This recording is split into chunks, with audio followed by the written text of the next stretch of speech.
Check the mic and make sure it sound right, boys.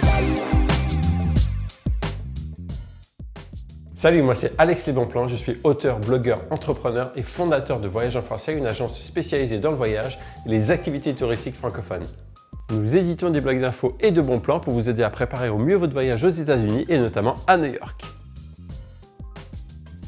Voyage en Français, c'est aussi des visites guidées et des activités originales dans de grandes villes américaines et en Europe. Nos guides expatriés te font visiter leur ville comme si vous étiez entre potes. La vie des expatriés français, c'est ce dont on va parler dans ce podcast. Connus ou moins connus, ils vont vous partager leur expérience d'expat et aussi leur vie dans un nouveau pays. Et vous verrez, c'est toujours hyper inspirant. Allez, c'est parti! Aujourd'hui, pour ce nouvel épisode de la vie des expatriés français, je vous présente Sophie qui vit depuis 3 ans à Mexico, au Mexique. Elle a grandi en région parisienne, puis a débuté à Paris chez Hermès, puis avec le groupe Beau Manoir, notamment il y a Cache-Cache, Carole, Bonobo, etc. Et pour ensuite rejoindre Lacoste. Et ayant envie d'une expérience à l'international, Lacoste lui a proposé de partir au Mexique, développer le business sur place. Elle est partie donc seule, avec son chat quand même, et a réussi à s'intégrer à la vie mexicaine. Et quand Lacoste lui a dit qu'elle pouvait à présent rentrer à la maison, en France, c'est-à-dire, le souci, c'est qu'elle n'avait plus envie. Parce qu'elle sur place, en fait, elle avait trouvé un chéri qui la retenait, et puis elle aimait sa vie mexicaine. Elle s'est donc lancée en 2020 avec un projet entrepreneurial appelé Appartement Français, qui est un concept store, en fait, en ligne, qui permet, en fait, de mettre en avant une quinzaine de marques françaises exclusives au Mexique, ce qui fait pour elle un pont, en fait, entre la France et le Mexique. Vous allez voir qu'elle a beaucoup d'ambition, qu'elle a beaucoup d'idées. Je vous présente donc Sophie qui va nous raconter son parcours, son choix de s'installer au Mexique et dans la ville de Mexico City, son couple avec un local, sa vie en tant qu'expat française, ses défis pour développer son entreprise, ses coups de cœur de sa vie mexicaine et aussi ses bons plans, etc., etc. Voilà, c'est ça à peu près? C'est pas mal, ouais. Ça m'a un peu mis les poils d'écouter le résumé de ma vie en quelques minutes. Mais c'est plutôt ça. Bravo Alexandre. D'accord. Bon, cool. Donc là, tu es dans ton appart sur Mexico, là? Oui, ça y est, là je suis dans l'appartement. Alors j'ai essayé de mettre un fond un peu plus sympa que la dernière fois, mais malheureusement vous n'avez pas la vue côté jardin, mais ici il fait très beau. Donc on est à peu près déjà à 22-25 degrés au mois de novembre, donc c'est des journées hyper agréables et hyper ensoleillées. D'accord, cool. Et donc toi, pour ceux qui connaissent Mexico, tu habites dans quel quartier de Mexico? J'habite dans un quartier qui s'appelle San Miguel et Chapultepec. C'est un quartier qui est collé au grand parc qui s'appelle le parc de Chapultepec. Donc, c'est vraiment le poumon vert de Mexico City. D'accord. Et il est un tout petit peu moins connu que 2-3 autres quartiers dont les expats entendent plus parler, qui sont La Condesa, Polanco et Roma. Je dirais que La Condesa, c'est le plus connu, un petit peu notre Paris-Bastille, on va dire. La Roma, c'est encore un petit peu plus bobo. Ce sont les quartiers qui sont en train de naître et de percer. Et puis, Polanco, c'est le quartier le plus chic de Mexico. Mais en fait, San Miguel et Chapultepec, où je suis située, c'est juste collé à La Condesa et c'est un quartier hyper vert et hyper agréable. D'accord. Bon, on en reparlera un peu plus tard après de ta vie mexicaine, mais on va débuter sur le début, on va dire, sur ton enfance. Donc toi, tu viens de région parisienne, ça? Les Yvelines, je crois, c'est ça, me rappeler? Oui, j'ai une banlieue parisienne. Voilà. J'ai grandi dans une toute petite ville qui s'appelle Épône, dans les Yvelines. Voilà. Et donc après le lycée, alors tu fais quoi exactement comme études? Après le lycée, je pars en classe prépa. Donc, moi, j'étais dans un lycée qui était presque classé en ZEB. Donc, je me souviens qu'il y avait des intervenants qui venaient motiver les jeunes pour aller s'inscrire en classe prépa et continuer des études supérieures. Donc, c'était pas forcément dans les habitudes de la famille. En tout cas, on connaissait pas très bien classe prépa, mais en fait, je me motive et j'intègre une classe prépa dans le centre de Paris, Saint-Jean-de-Passy. Prépa pour préparer quoi après? Pardon, excuse-moi. Prépa ECS, ça s'appelait, donc pour école de commerce, voie scientifique. Et par chance, mon papa, à ce moment-là, déménage sur Paris et je pars m'installer chez mon père, du coup, pour suivre mes 2 années de classe prépa. Et suite à ces 2 années intenses, j'intègre l'EM Lyon, l'école de commerce de l'EM Lyon. Et donc, je déménage à Lyon pour à peu près 3 ans. Ok, d'accord. Donc, tu fais tes études sur Lyon et donc, en sortant après des études que tu fais... Enfin, tu as peut-être fait des stages pendant Exactement. Les gros avantages d'école de commerce, c'est qu'ils te demandent 1 an et demi de stage. En tout cas, à l'époque de l'EM Lyon, c'était ça. Donc, dès la première année, on te demande de partir à l'étranger. Moi, j'ai choisi de partir 6 mois au Pérou. Donc, je me suis retrouvée dans une entreprise d'alpaga. Ça a été un stage passionnant où on a créé une collection qu'on a ensuite présentée au Salon du prêt-à-porter de Paris, qui maintenant s'appelle Who's Next, mais à l'époque, ça s'appelait encore Salon du prêt-à-porter de Paris. Je passe 6 mois merveilleux dans la ville d'Arequipa. Ça a été mon premier stage. Et attends, excuse-moi, avant d'enchaîner, pourquoi est-ce que tu dis j'ai été, je sais plus quel terme tu as employé, mais t'es parti comme ça, mais c'est toi qui as fait le choix le Pérou ou c'est arrivé un peu comme ça, le hasard? Comment ça s'est passé?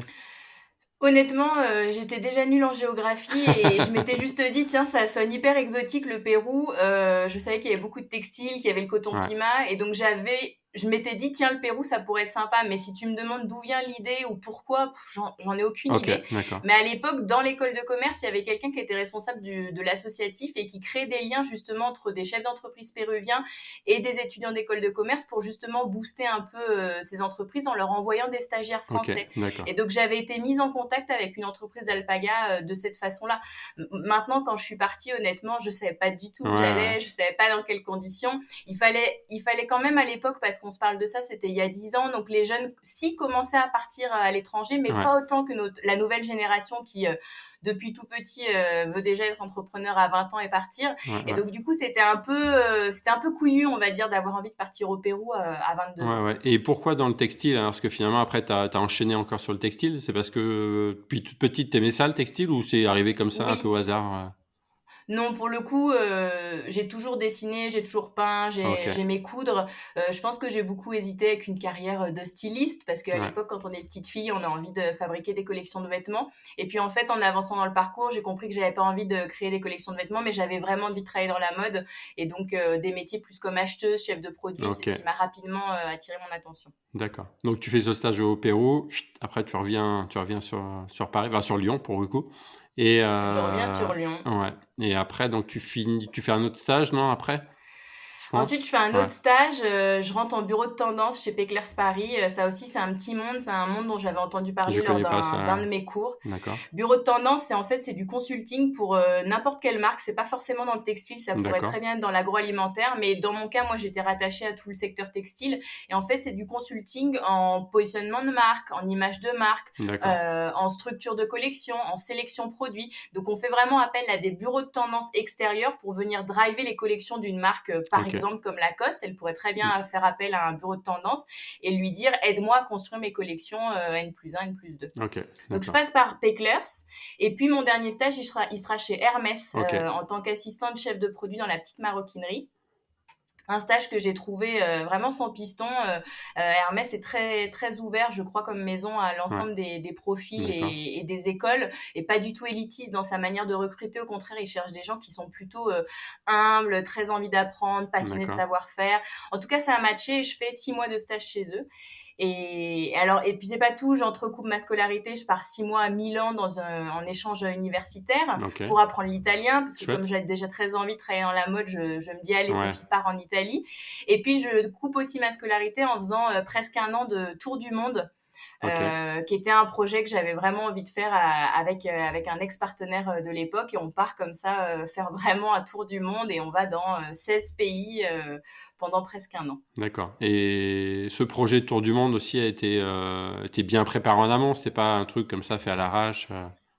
Alors non, c'est pas un truc fait à l'arrache, mais j'ai une petite tendance à penser très vite. Donc quand une idée me vient, rapidement, elle s'exécute en général. Et c'est vrai qu'à l'époque, fallait faire un projet entrepreneurial de fin de parcours. Et je crois qu'on travaille sur le tour du monde des fibres textiles. Donc on commence à co-construire un projet comme ça autour du développement éco-responsable, etc. Et puis je dis à mon ex-conjoint, maintenant c'est sûr, ça fait quelques mois qu'on travaille sur ça, on va partir faire le tour du monde. Et après, c'est vrai que la préparation du tour du monde, elle a été assez rapide, et je pense qu'en 2 mois, le temps de faire les vaccins... Mais déjà, t'avais quand même le fil conducteur, quoi. Le fil conducteur de ton voyage, et c'est vrai que ça a permis d'avancer plus rapidement, je pense, qu'un tour du monde lambda, quoi. Oui, non, carrément. Il y avait un sujet de fond. Après, je vais être très honnête, ça a surtout été un voyage. Et le projet de fibres naturelles, il est un peu passé à la trappe, même si on a vu 2-3 choses intéressantes. Au Laos, on a quand même vu les vers à soie. En Mongolie, on a quand même vu la laine de chameau. Donc oui, on a quand même fait des choses, mais ça reste un très grand et beau voyage. Chouette. Donc, et est-ce que tu as une petite anecdote sympa, un peu croustillante sur ce voyage à nous raconter? Il y en a tellement. Il y en a tellement. Mais je me souviens pas d'un trek, mais d'un voyage organisé. Tu partais en Mongolie avec un 4x4. Donc, il y avait un mec qui te conduisait comme ça et tu vois rien à part une yourte tous les 200 km. Et une nuit, du coup, le 4x4 nous laisse tout seul au milieu du désert de Gobi. Et lui, il rejoint un petit groupement qui était quand même à 2 km, mais on lui dit non, laisse-nous tout seul, il n'y a aucun souci. Sauf qu'on se rend compte qu'on a premièrement oublié l'eau, donc on n'a pas d'eau. Ouais. Ensuite, on se rend compte qu'on n'arrive pas à faire un feu parce que le bois est complètement mort, mais du coup, il prendra jamais. Donc, on arrive à rien chauffer et pas à se réchauffer ce jour-là. Et quand on décide d'aller se coucher, on entend des loups qui commencent à aboyer ou des chiens sauvages, je saurais pas te dire. Et là, t'arrêtes de respirer, tu fermes les yeux, tu finis par t'endormir et tu espères te réveiller avec tes 4 membres. Donc, ça a été ma plus grosse frayeur du tour du monde dans ce désert de Gobi. Voilà. Chouette, ça peut être chouette, une anecdote. C'est une anecdote, ça. Chouette aujourd'hui, mais sur le moment, dur. Voilà. Ok, cool. Et donc après ce tour du monde, donc tu te dis, c'est parti pour le boulot, parce qu'en fait, l'idée, c'était de délimiter entre tes études et puis après partir pour ta vraie vie professionnelle, c'est ça? Alors, je sais pas si je l'ai tant compartimenté. Je pense que je me laisse un peu porter par les envies. Ouais, je pense que je me laisse porter par les envies. Quand je pars faire le tour du monde, je me dis pas est-ce que ça match dans le projet pro. Quand je choisis mes entreprises, je me dis pas non plus ça. Mais c'est sûr qu'il y a une espèce de cohérence qui s'installe quand tu aimes vraiment quelque chose et que tu as des croyances fortes. Au final, tu choisis les choses de manière intelligente. Tu les construis au fur et à mesure, mais sans les penser plus que ça quand même. D'accord, ouais. Donc, je finis cette période de stage, ces voyages. Et du coup, je me mets à trouver mon premier boulot comme n'importe qui, mais j'ai quand même, je pense quand même à recontacter mes anciens stages, et donc je recontacte Hermès. Et Hermès a à ce moment-là besoin d'une position temporaire pour un départ en congé maternité, et donc mon premier job, ce sera chez Hermès, qui me reprend dans les équipes maroquinerie pour être chef de produit petite maroquinerie. Chouette, d'accord. Et t'étais où, sur Paris, ou t'étais un peu partout C'était sur Paris. Les bureaux d'Hermès, ils sont à Auch, donc dans le nord-est de Paris, après Stalingrad. D'accord, ok. Sauf qu'ils ont construit maintenant un truc immense avec des jardins, avec une crèche, avec salle de sport. Donc, ils ont fait une mini-ville Hermès dans le nord de Paris. Parce que je sais qu'après, ils se sont un peu déployés aussi. Parce que je sais que près de Bordeaux, là, près de chez moi, ils ont créé aussi une autre structure. Après, c'est peut-être plus en termes de fabrication, je sais pas. Je sais pas trop, j'avoue. Oui. Mais, évidemment, tu as beaucoup de Made in France, et donc ils ouvrent des usines, et puis ils ouvrent plus que ça. Maintenant, ils ouvrent des écoles combinées avec leur usine de fabrication parce qu'ils ont un problème de recrutement de main-d'œuvre. D'accord. Donc, ils ont besoin de former plus de personnes. Chouette. Et donc, tu restes combien de temps alors chez Hermès? Je reste un petit peu moins d'1 an, congé maternité. Ah oui, congé mat, donc après, forcément, la fille revient, et donc après, toi, fille revient, mais c'est pas exactement ça ce qui se passe, puisque la fille revient, mais la fille revient sur un autre poste. Donc, ça veut dire que mon poste est libre. Ok.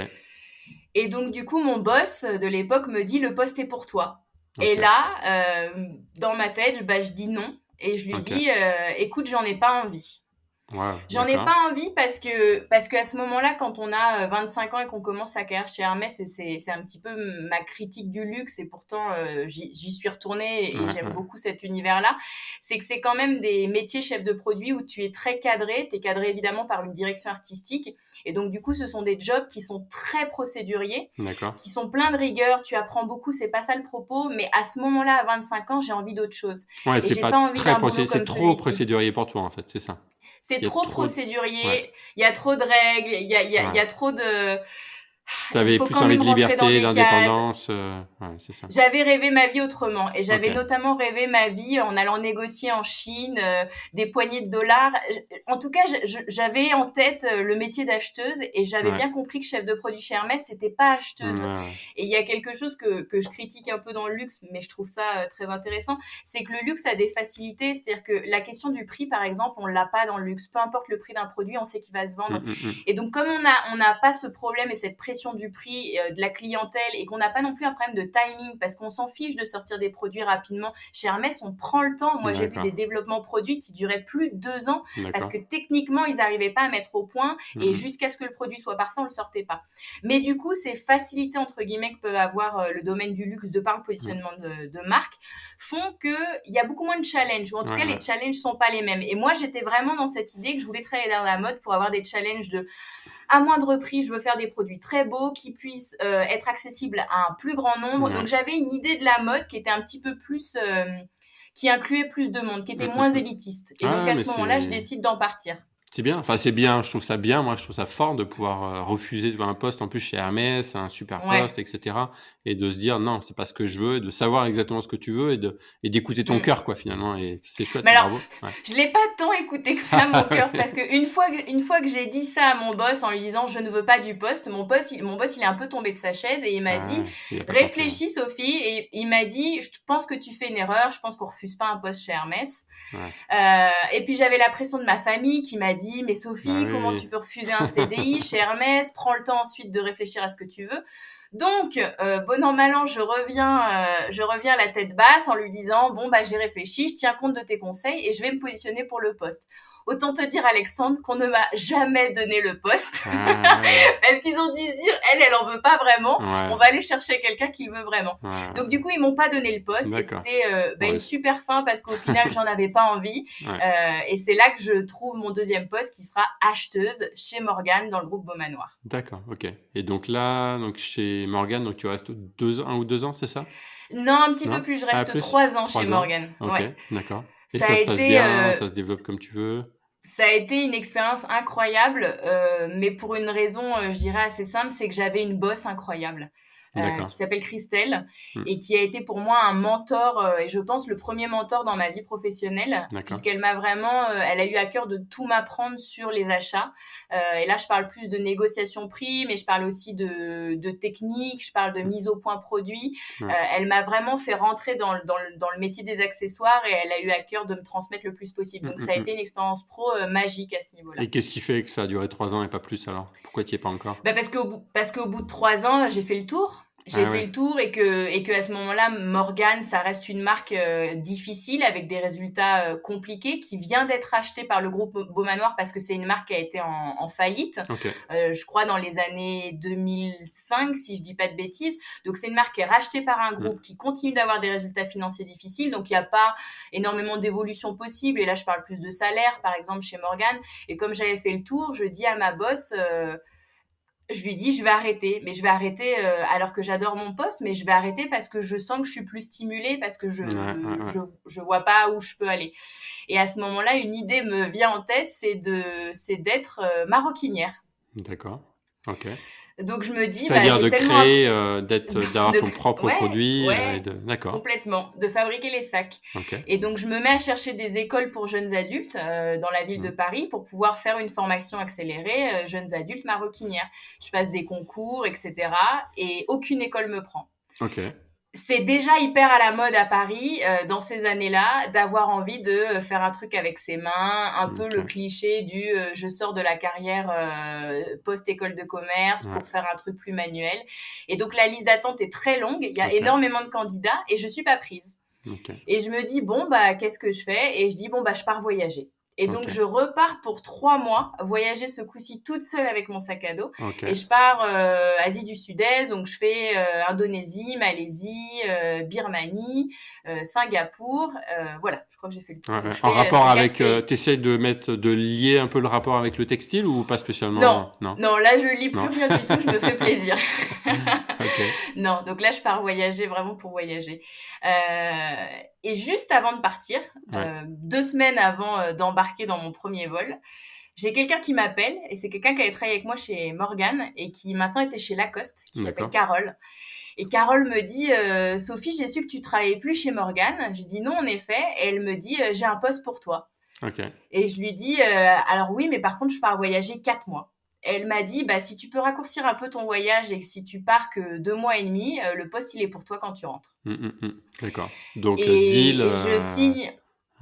Et je signe avec Lacoste, je raccourcis un petit peu ce voyage, je signe avec Lacoste et je pars du coup en voyage en sachant qu'à mon retour, j'ai un poste. Tu signes avant de partir alors? Je signe avant de partir. Génial. Donc tu pars, c'est en vacances. Je pars avec open budget. Je me souviens d'appeler mon père pendant le voyage en disant « Papa, il y a tellement de beaux trucs à faire, je peux avoir une petite rallonge et je te les rembourse dès que je commence à travailler. » Donc oui, là, c'est un vrai beau voyage où t'as pas la pression de l'emploi, où t'as pas la pression de te dire quand je rentre, il va falloir que je cherche du travail. Pas la pression des parents non plus qui te disent attends, reviens à Paris bosser un peu. Non, à ce moment-là, je l'ai pas. Et puis je pense qu'ils avaient déjà compris que j'allais avoir un peu la bougeotte, parce que j'avais toujours beaucoup voyagé pendant ces années d'études et je pense qu'ils savaient que j'allais partir à l'étranger. Et toi, dans ta famille, est-ce que ce soit je sais pas si t'as des frères et sœurs ou dans tes cousins, est-ce que comme ça, il y en a qui voyagent beaucoup ou t'es la seule à voyager? Je suis la seule et c'est ça qui est marrant et pourtant j'ai 2 frères et sœurs et puis des parents et en fait ça fait pas partie entre guillemets de mon éducation mais par une raison X ou Y, j'ai toujours beaucoup aimé voyager, mes parents m'ont beaucoup soutenue dans ces projets de voyage mais mes frères et sœurs ils bougent pas de Paris banlieue donc c'est assez marrant, ils sont pas encore venus me voir par exemple. Je lance un petit message mais c'est vrai qu'au bout de 3 ans, moi je me dis c'est incroyable. C'est vrai qu'il y a eu le Covid. Après, pour eux, il y a eu 18 mois de Covid, mais c'est vrai que... Ouais, il a bon dos, le Covid. Ouais, surtout que c'est vrai que le Mexique était une destination pendant le Covid qui était assez facile et pas mal de gens sont venus, quoi, au Mexique. Oui, exactement. Ouais. C'est devenu la première destination touristique mondiale pendant le Covid, le Mexique. C'est ça. Tristement, parce que évidemment, ça nous a pas aidé à enrayer le problème du Covid, mais c'est vrai que c'est un pays qui a gardé ses frontières ouvertes pour n'importe qui pendant tout le Covid. Ouais, c'est ça. Donc tu reviens, ton super voyage, enfin tes vacances, tes grandes vacances, on va dire, c'était tes grandes vacances. Et après, donc t'enchaînes donc sur Lacoste et tu commences directement à Paris ou c'est eux qui te proposent quelque chose au Mexique? Non, je commence à Paris.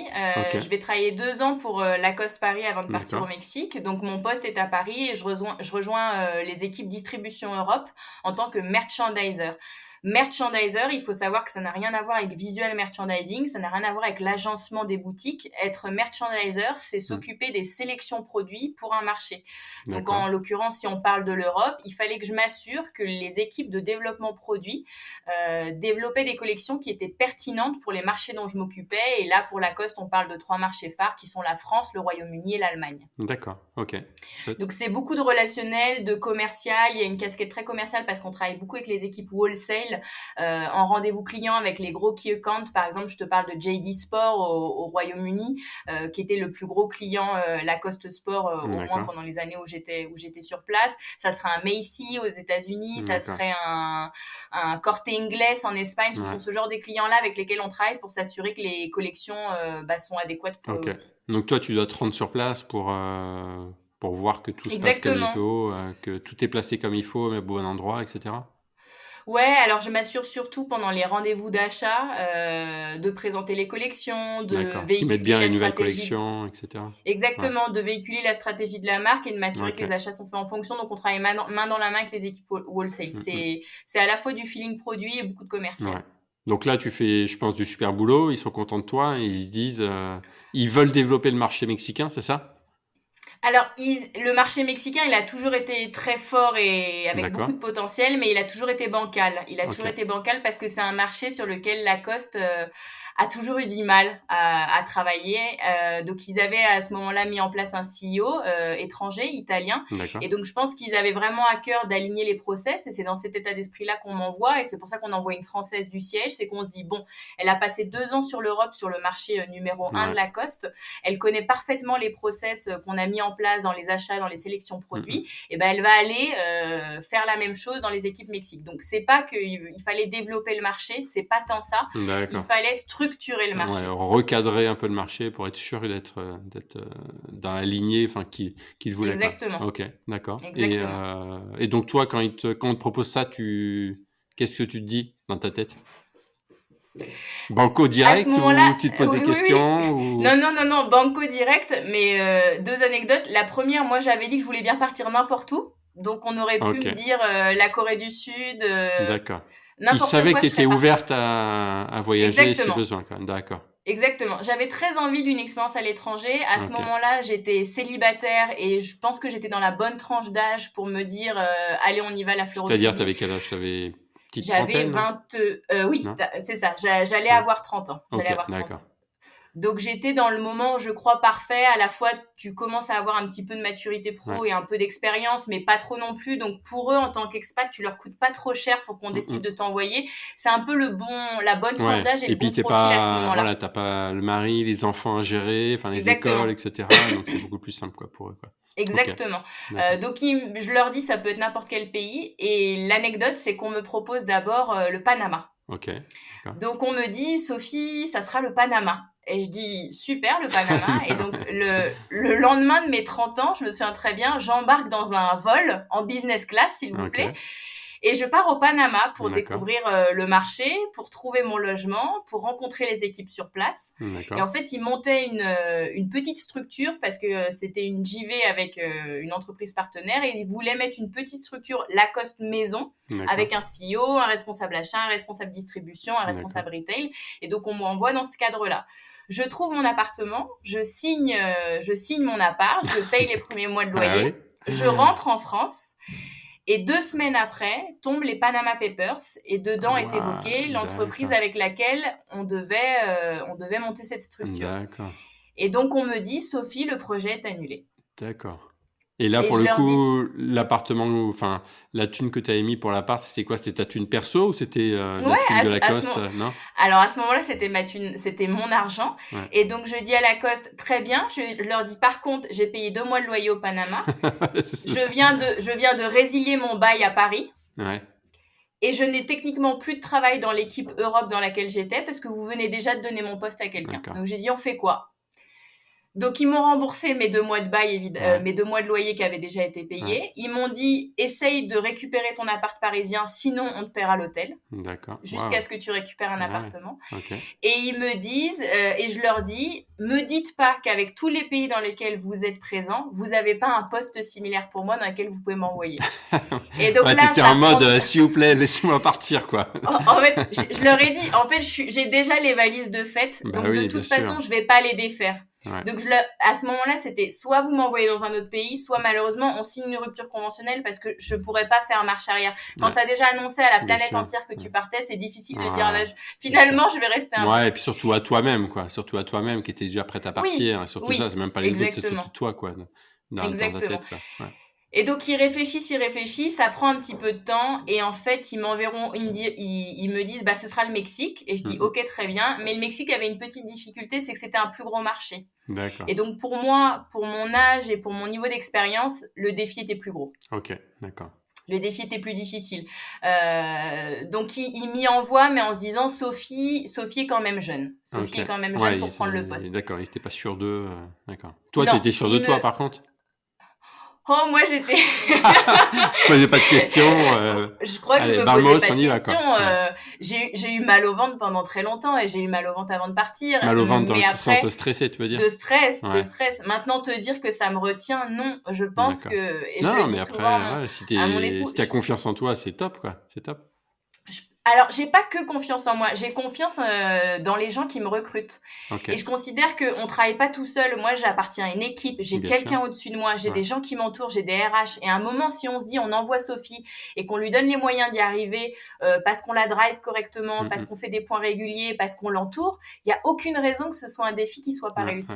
Donc, c'est plutôt ça. Mais après, ce que je dis souvent à mon époux, je pense que toute ma vie, je vais avoir mal au ventre. C'est-à-dire que je pense que toute ma vie, je me drive ou je me donne des défis qui font qu'il n'y a aucun moment où je cherche vraiment la tranquillité. Ouais, c'est ça. Et t'aimes bien être anxieuse finalement et te mettre du stress. C'est ça. J'aime bien. Je crois que c'est ça. D'accord. En tout cas, j'avance comme ça. Ouais. Et donc le Mexique, toi, tu connaissais avant d'y aller? Oui. Ouais. Alors, je connaissais parce que j'y avais passé 1 mois pendant le tour du monde. Donc, pendant le tour du monde dont je t'ai évoqué quand j'avais 22 ans, je passe par le Mexique et j'y fais un petit mois où je passerai 1 semaine dans la ville de Mexico. Je me souviens avoir fait Yucatan, Chiapas avec un peu tous les grands sites les plus connus. Je passe par Chichen Itza, par Tulum. Donc oui, je connaissais le Mexique, mais pas plus que ça non plus. Mais j'avais déjà et t'avais quelle image alors du Mexique? Toi, t'avais l'image des vacances, mais après, qu'est-ce qui ressortait avant d'arriver?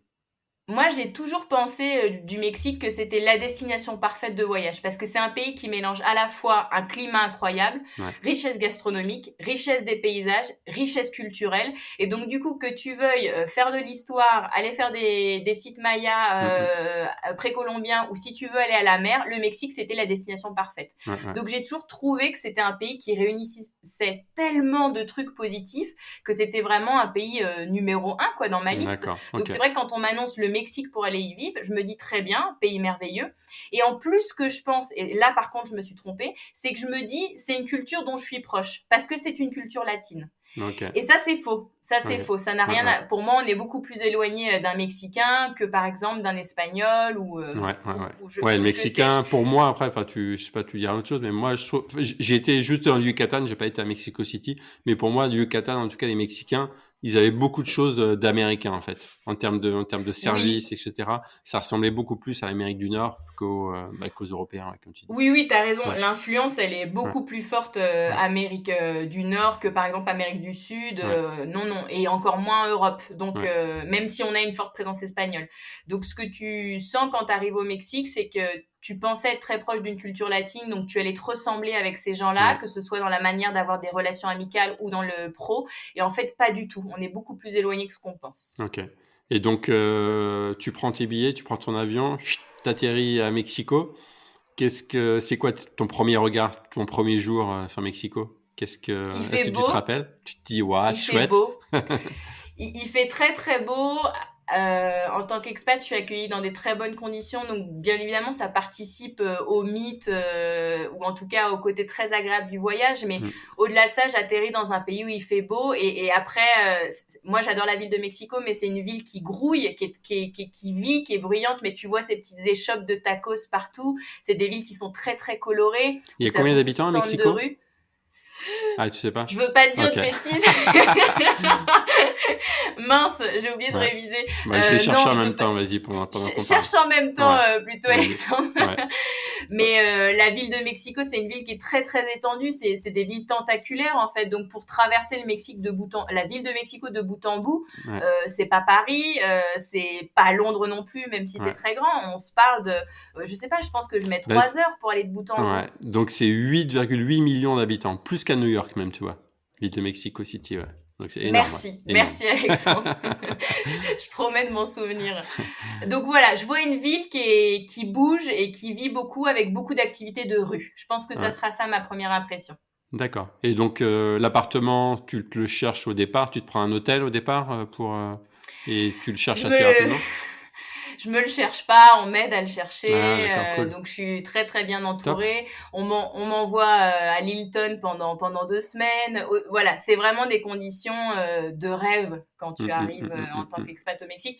Mais même si ça n'avait pas été ça, des offres de logement, il y en a à foison.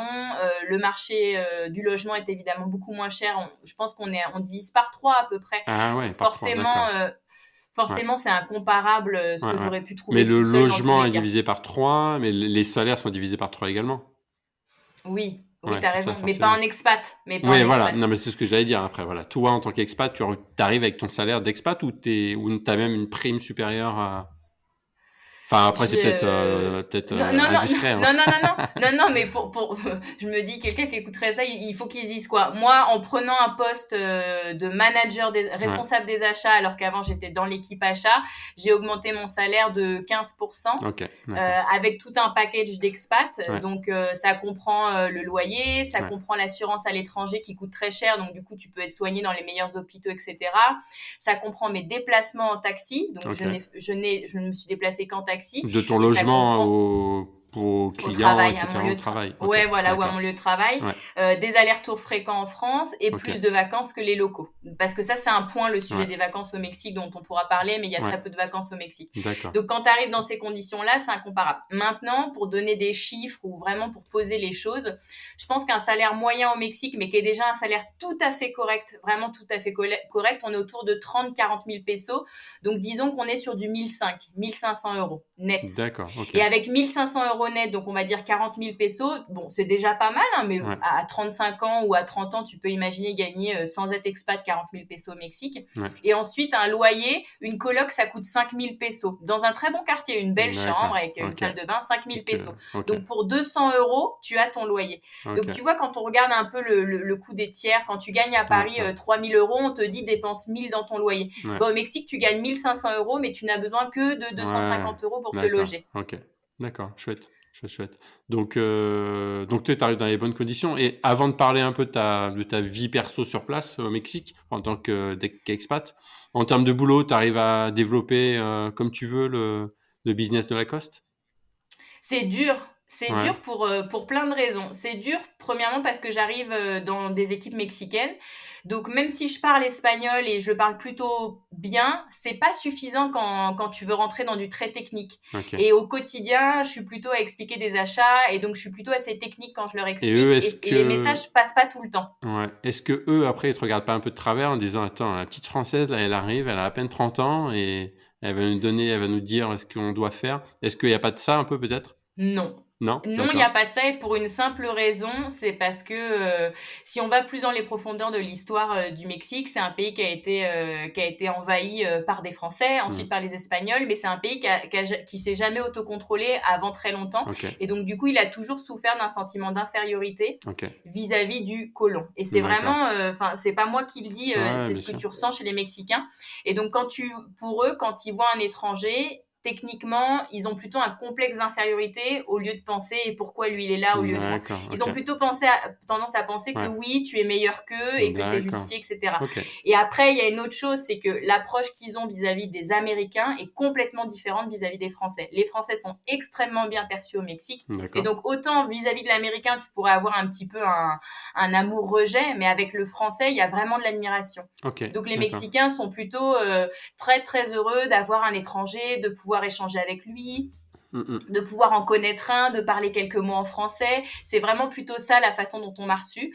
Et puis, en plus de ça, il y a une peur au Mexique du licenciement, parce qu'on a des conditions de licenciement qui sont très, très flexibles. Comme aux États-Unis, du jour au lendemain, tu peux licencier.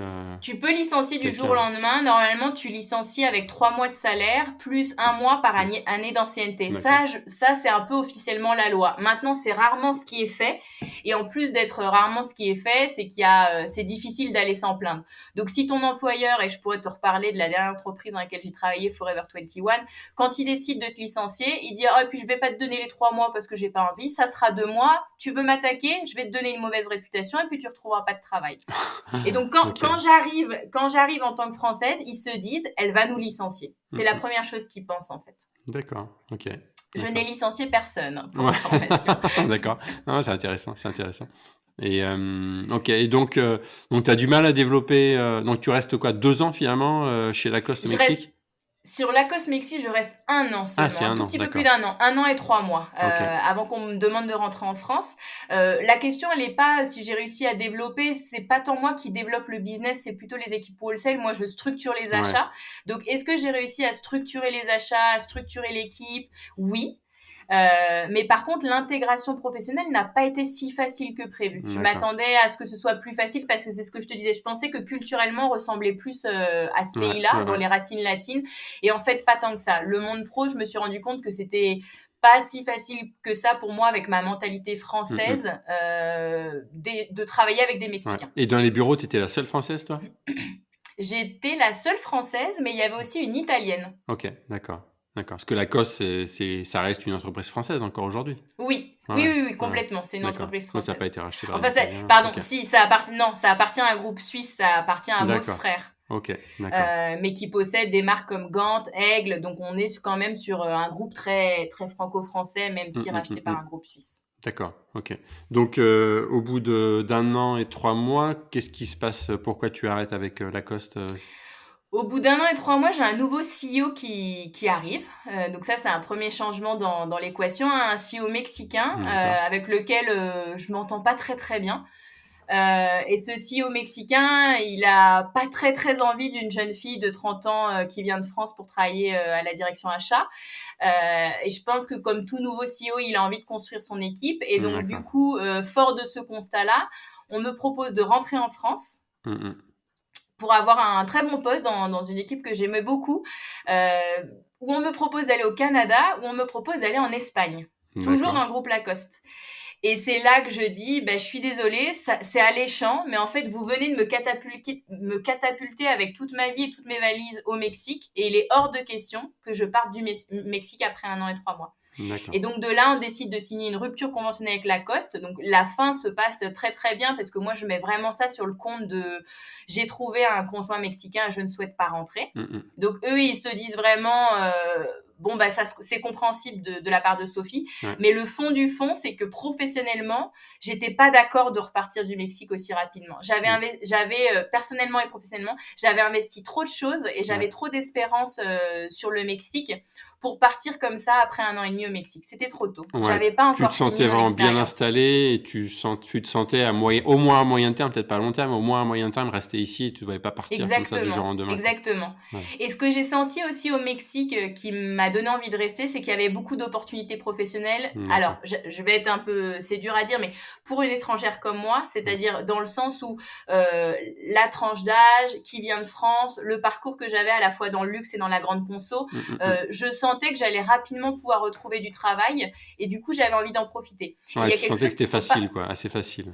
Oui, et il y a quelque chose qu'il faut pas oublier aussi, c'est que le poste que j'ai eu, Lacoste Mexique, responsable des achats, c'est parce que j'allais au Mexique. J'aurais pas eu la même croissance de carrière si j'étais restée en France. En tout cas, ça aurait mis plus de temps.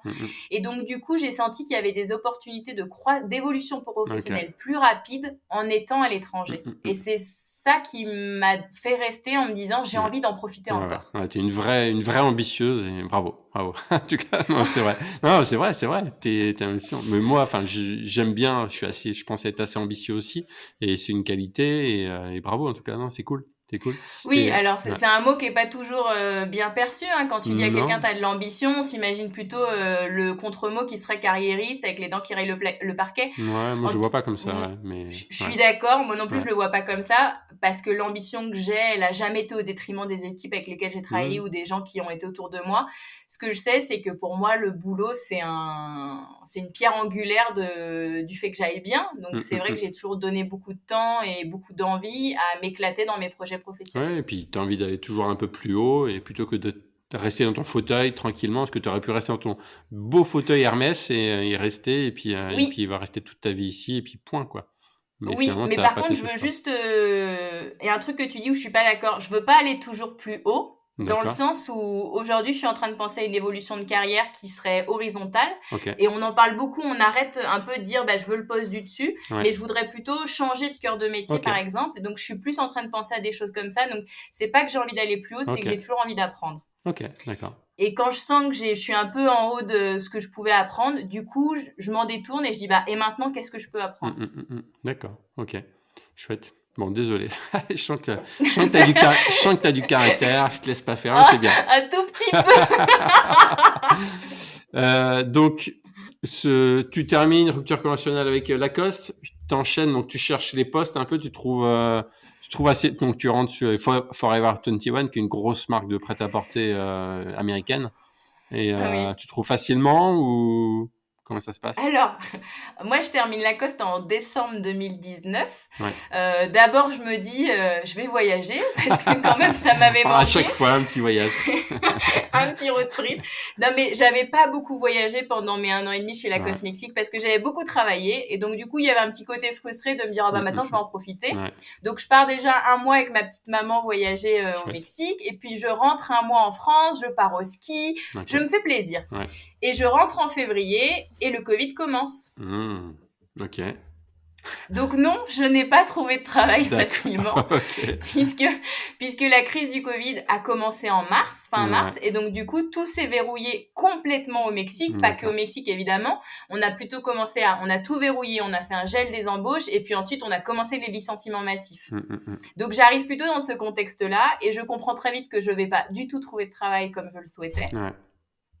Et du coup, ce que je fais, c'est que j'arrête tout de suite de chercher, j'exagère, mais en tout cas, j'arrête de me tuer à la tâche à trouver du travail au Mexique. Et ce que je fais, c'est que je commence une spécialisation en finance d'entreprise.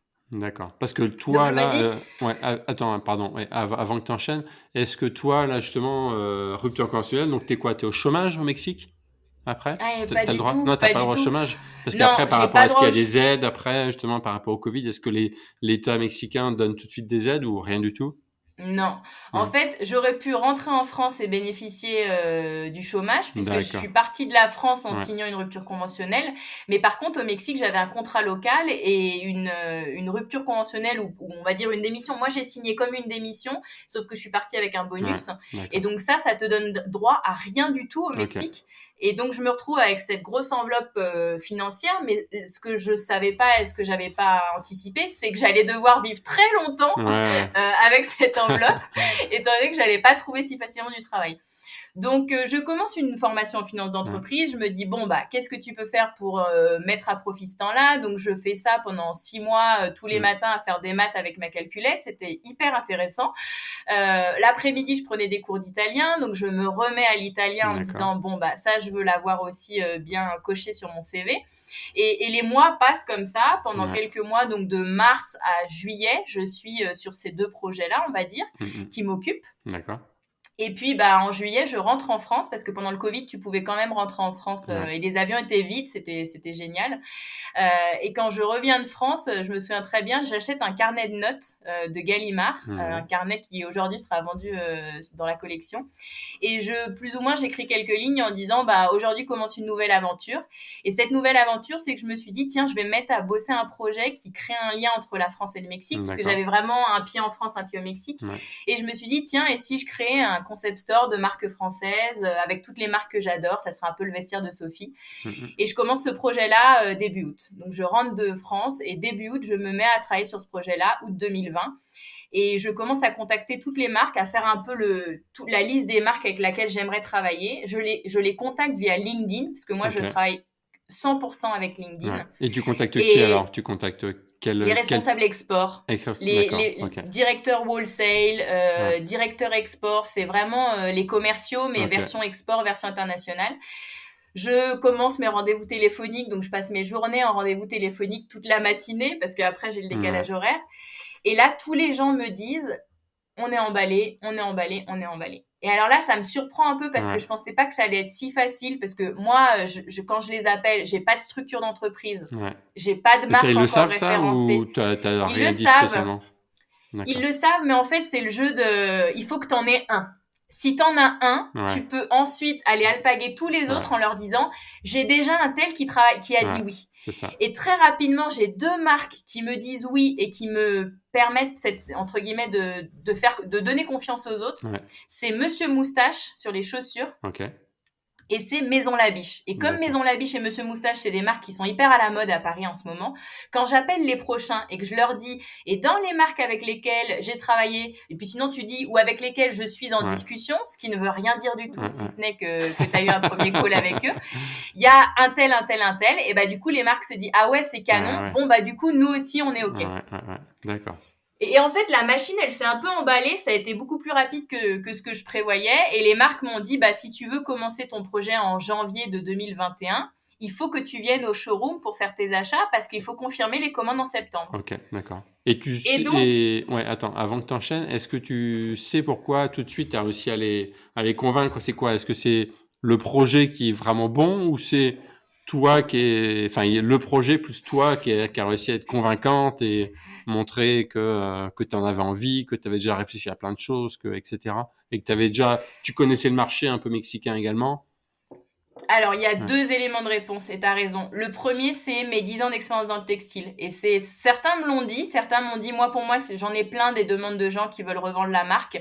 Ce qui m'a convaincu, c'est que toi, tu sais de quoi tu parles parce que tu as été dans les achats toute ta vie. Donc, c'est mon expérience personnelle qui a rassuré sur mes intentions, sur la façon dont j'allais gérer le projet. Et le deuxième point, c'est que les marques ont une méconnaissance du marché mexicain parce qu'elles ont un peu peur d'aller au Mexique. Faut être très honnête, elles savent pas comment y aller foncièrement. Elles ont plutôt en tête 66 minutes inside en se disant non mais c'est vraiment ça. Ils voient la plage de Cancun et puis les attaques meurtrières le lendemain et donc du coup les marques n'y vont pas. Et quand tu leur dis moi je vais ouvrir le marché ou en tout cas je vais revendre ta marque et ça sera pour toi une façon de tester le marché. elles sont partantes. C'est ça, en fait. C'est la conjonction de ces deux éléments-là. Ok, d'accord. Et donc, le nom de cette marque, alors, s'appelle l'appartement français, c'est ça? Ça s'appelle Appartement Appartement français. français, pardon. Et oui. Et pourquoi? Et Raconte-nous pourquoi, là. C'est facile en fait, on était en plein Covid, donc moi, je tournais dans l'appartement et pour faire la sélection des marques, avec lesquelles j'avais envie de travailler, j'ai commencé par faire le tour de mon appartement. Ok. Parce qu'en fait, tous ces produits, toutes ces marques qui sont référencées, je les avais déjà. Mhm. Alors j'avais déjà une bougie Durance dans le salon, j'avais déjà un poster, de la majorette à moustache dans la chambre, j'avais déjà des chaussettes Saint-James que j'avais offert à mon conjoint. Et donc j'ai fait un petit peu le tour de ces produits-là et c'est comme ça que je me suis dit, à la fois tu veux véhiculer un style à la française, mais c'est aussi un style de vie, un art de vivre. D'accord. Et qui mieux que ton appartement à la française pour refléter cet art de vivre. Et c'est pour ça que tout bêtement, j'ai dit, je vais l'appeler appartement français. Et pourquoi t'as pas trouvé la traduction en espagnol, de le mettre en espagnol, et pourquoi tu l'as laissé en français, dans la langue française? Alors déjà, c'est une vraie erreur de ma part. En l'occurrence, je pense que s'il y avait une chose que je devais refaire sur le projet, je l'appellerais pas appartement français. Okay. C'est imprononçable pour les Mexicains. D'accord. Je le savais déjà, mais je trouvais que ça avait cette touche Frenchy. Mais après, il y a rien qui te bloque à changer après encore. Non, il y a rien qui te bloque, mais c'est un peu l'escalade d'engagement. C'est quand ça fait déjà un an que tu travailles en rabâchant appartement français. C'est dur quand tu as envie d'en sortir parce que tu as un peu justement construit tout ton storytelling autour de ça. C'est beaucoup de travail de communication après pour changer, mais il n'y a rien qui t'empêche de le faire après. Non.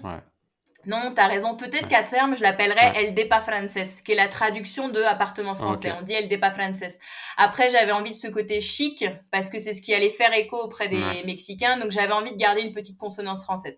C'est l'erreur pour moi du projet. Ça aurait pas dû s'appeler appartement français. Maintenant, je survis et on continue. Et donc, parle-nous alors ton développement. Alors, ça se développe. Donc là, tu l'as lancé à partir de quoi? De mois de janvier, alors, c'est ça? J'ai lancé exactement avec une collection Spring Summer 21 et donc c'est un lancement, on a ouvert le e-shop le 2 février, février 2021. Donc ça a 8 mois. Ok, donc c'est concept store mais juste online, c'est-à-dire sur internet.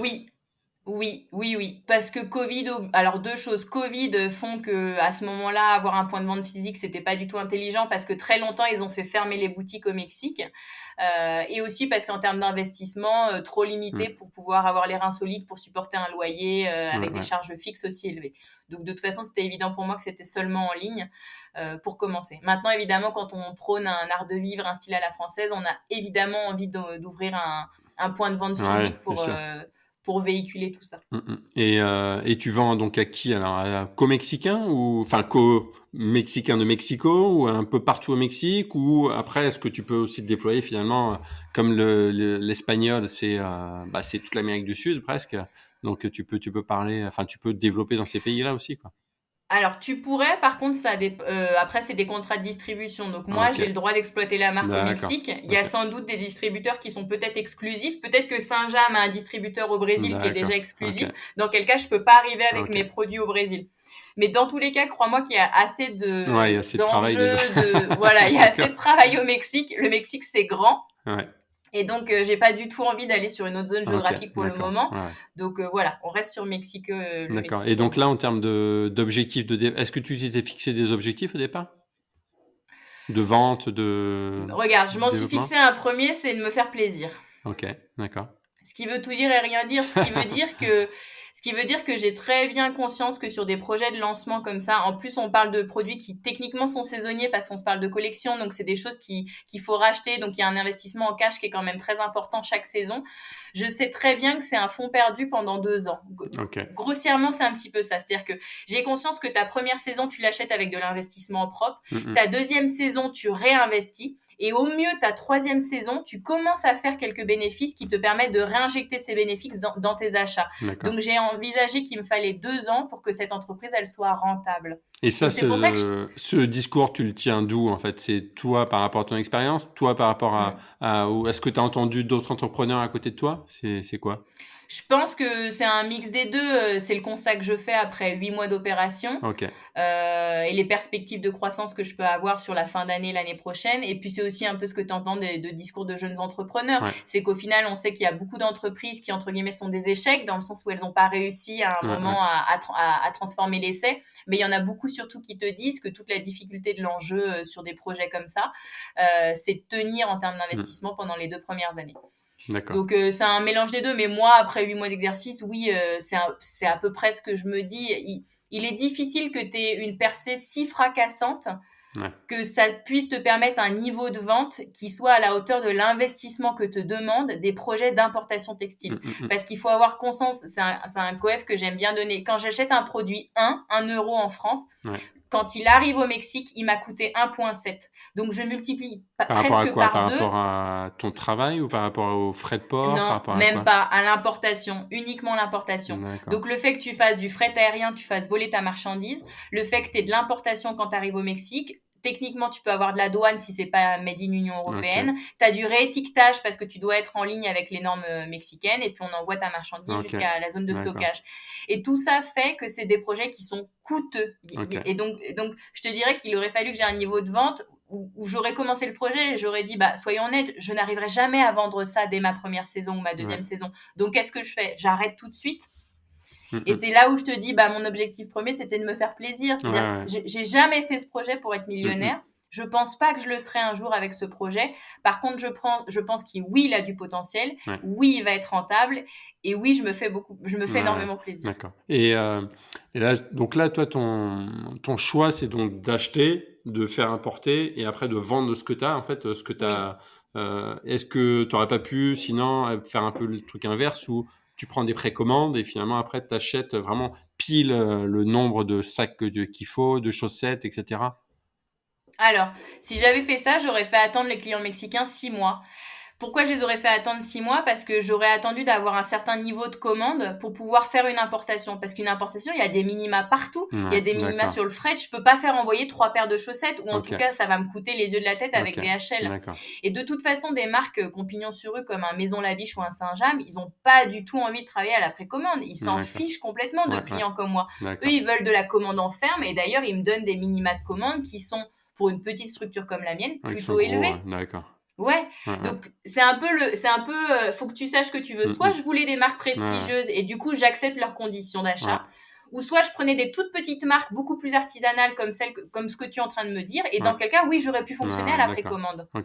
D'accord. Ok, intéressant. Donc non, moi j'avais un projet plus ambitieux et pour ce projet plus ambitieux, il fallait que je fasse des achats en ferme et que la marchandise soit à Mexico parce que le fait d'avoir la marchandise, ça me permet de refaire des shootings produits, de travailler avec mes produits, de faire des prêts à la presse, de faire des prêts à des influenceurs pour par exemple développer les réseaux sociaux, etc. Et ça, tu peux le faire que si tu as le produit. Et dans un marché en plus où le e-commerce est encore ça fait peur aux consommateurs mexicains d'acheter sur Internet. Autant te dire que si tu lui dis ton produit il arrive de France et tu vas l'avoir dans 6 mois, ou j'exagère, mais tu vas l'avoir dans 1 mois le temps qu'il arrive, il y va pas le consommateur mexicain, il y va pas. Ok, d'accord. Et d'ailleurs, ça me fait penser, il y a pas longtemps, j'ai lu un article là-dessus qui était hyper intéressant où le français, tu vois, ça le dérange pas d'acheter sur n'importe quel site en ligne. Il a pas trop peur, il se dit qu'il a plutôt confiance, alors que notamment l'américain, donc je sais pas le mexicain, mais l'américain, lui, il veut souvent connaître le site pour être sûr. Et donc après, peut-être le mexicain est un peu comme ça, comme tu dis finalement. Exactement.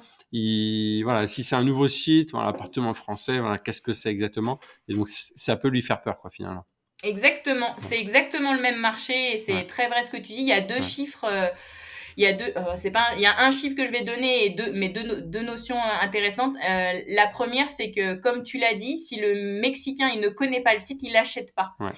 Mais pourquoi? C'est parce qu'il n'y a pas la même protection bancaire au Mexique. Donc, par exemple, tu te fais pirater ta carte bleue et on te vole tes sous. Je t'assure que ça s'appelle pas Société Générale et on va pas te rembourser si tu vas déclarer une fraude. C'est tant pis pour toi. Et je connais tellement de gens qui se sont fait voler tous leurs sous sur les... Et c'est pour ça que les gens, il y a la moitié des gens, et ça c'est un vrai chiffre, il y a la moitié des gens au Mexique qui ne sont pas bancarisés. C'est pour te donner un ordre d'idée. Donc, une personne sur 2 n'a pas de carte bleue, n'a pas de compte en banque et tout l'argent est chez elle sous son matelas. Et le deuxième chiffre que je vais te donner, c'est le taux de retour. Le Mexicain, il achetait pas avant Covid sur Internet, maintenant beaucoup plus. Il y a eu une explosion du e-commerce. mais c'est surtout qu'une fois qu'il a acheté, il a tellement pas confiance et c'est tellement pas fluide qu'il ne renvoie pas la marchandise. Donc, il y a un taux de retour au Mexique qui est à peu près de 3% sur les e-commerce, ce qui est pour moi génial. Quand en Europe, on est à 35% de taux de retour. Donc, ça pète des boîtes de e-commerce qui n'ont pas les reins assez solides pour gérer la logistique de retour comme ça. Au Mexique, j'ai pas ce problème. Ok, d'accord, cool.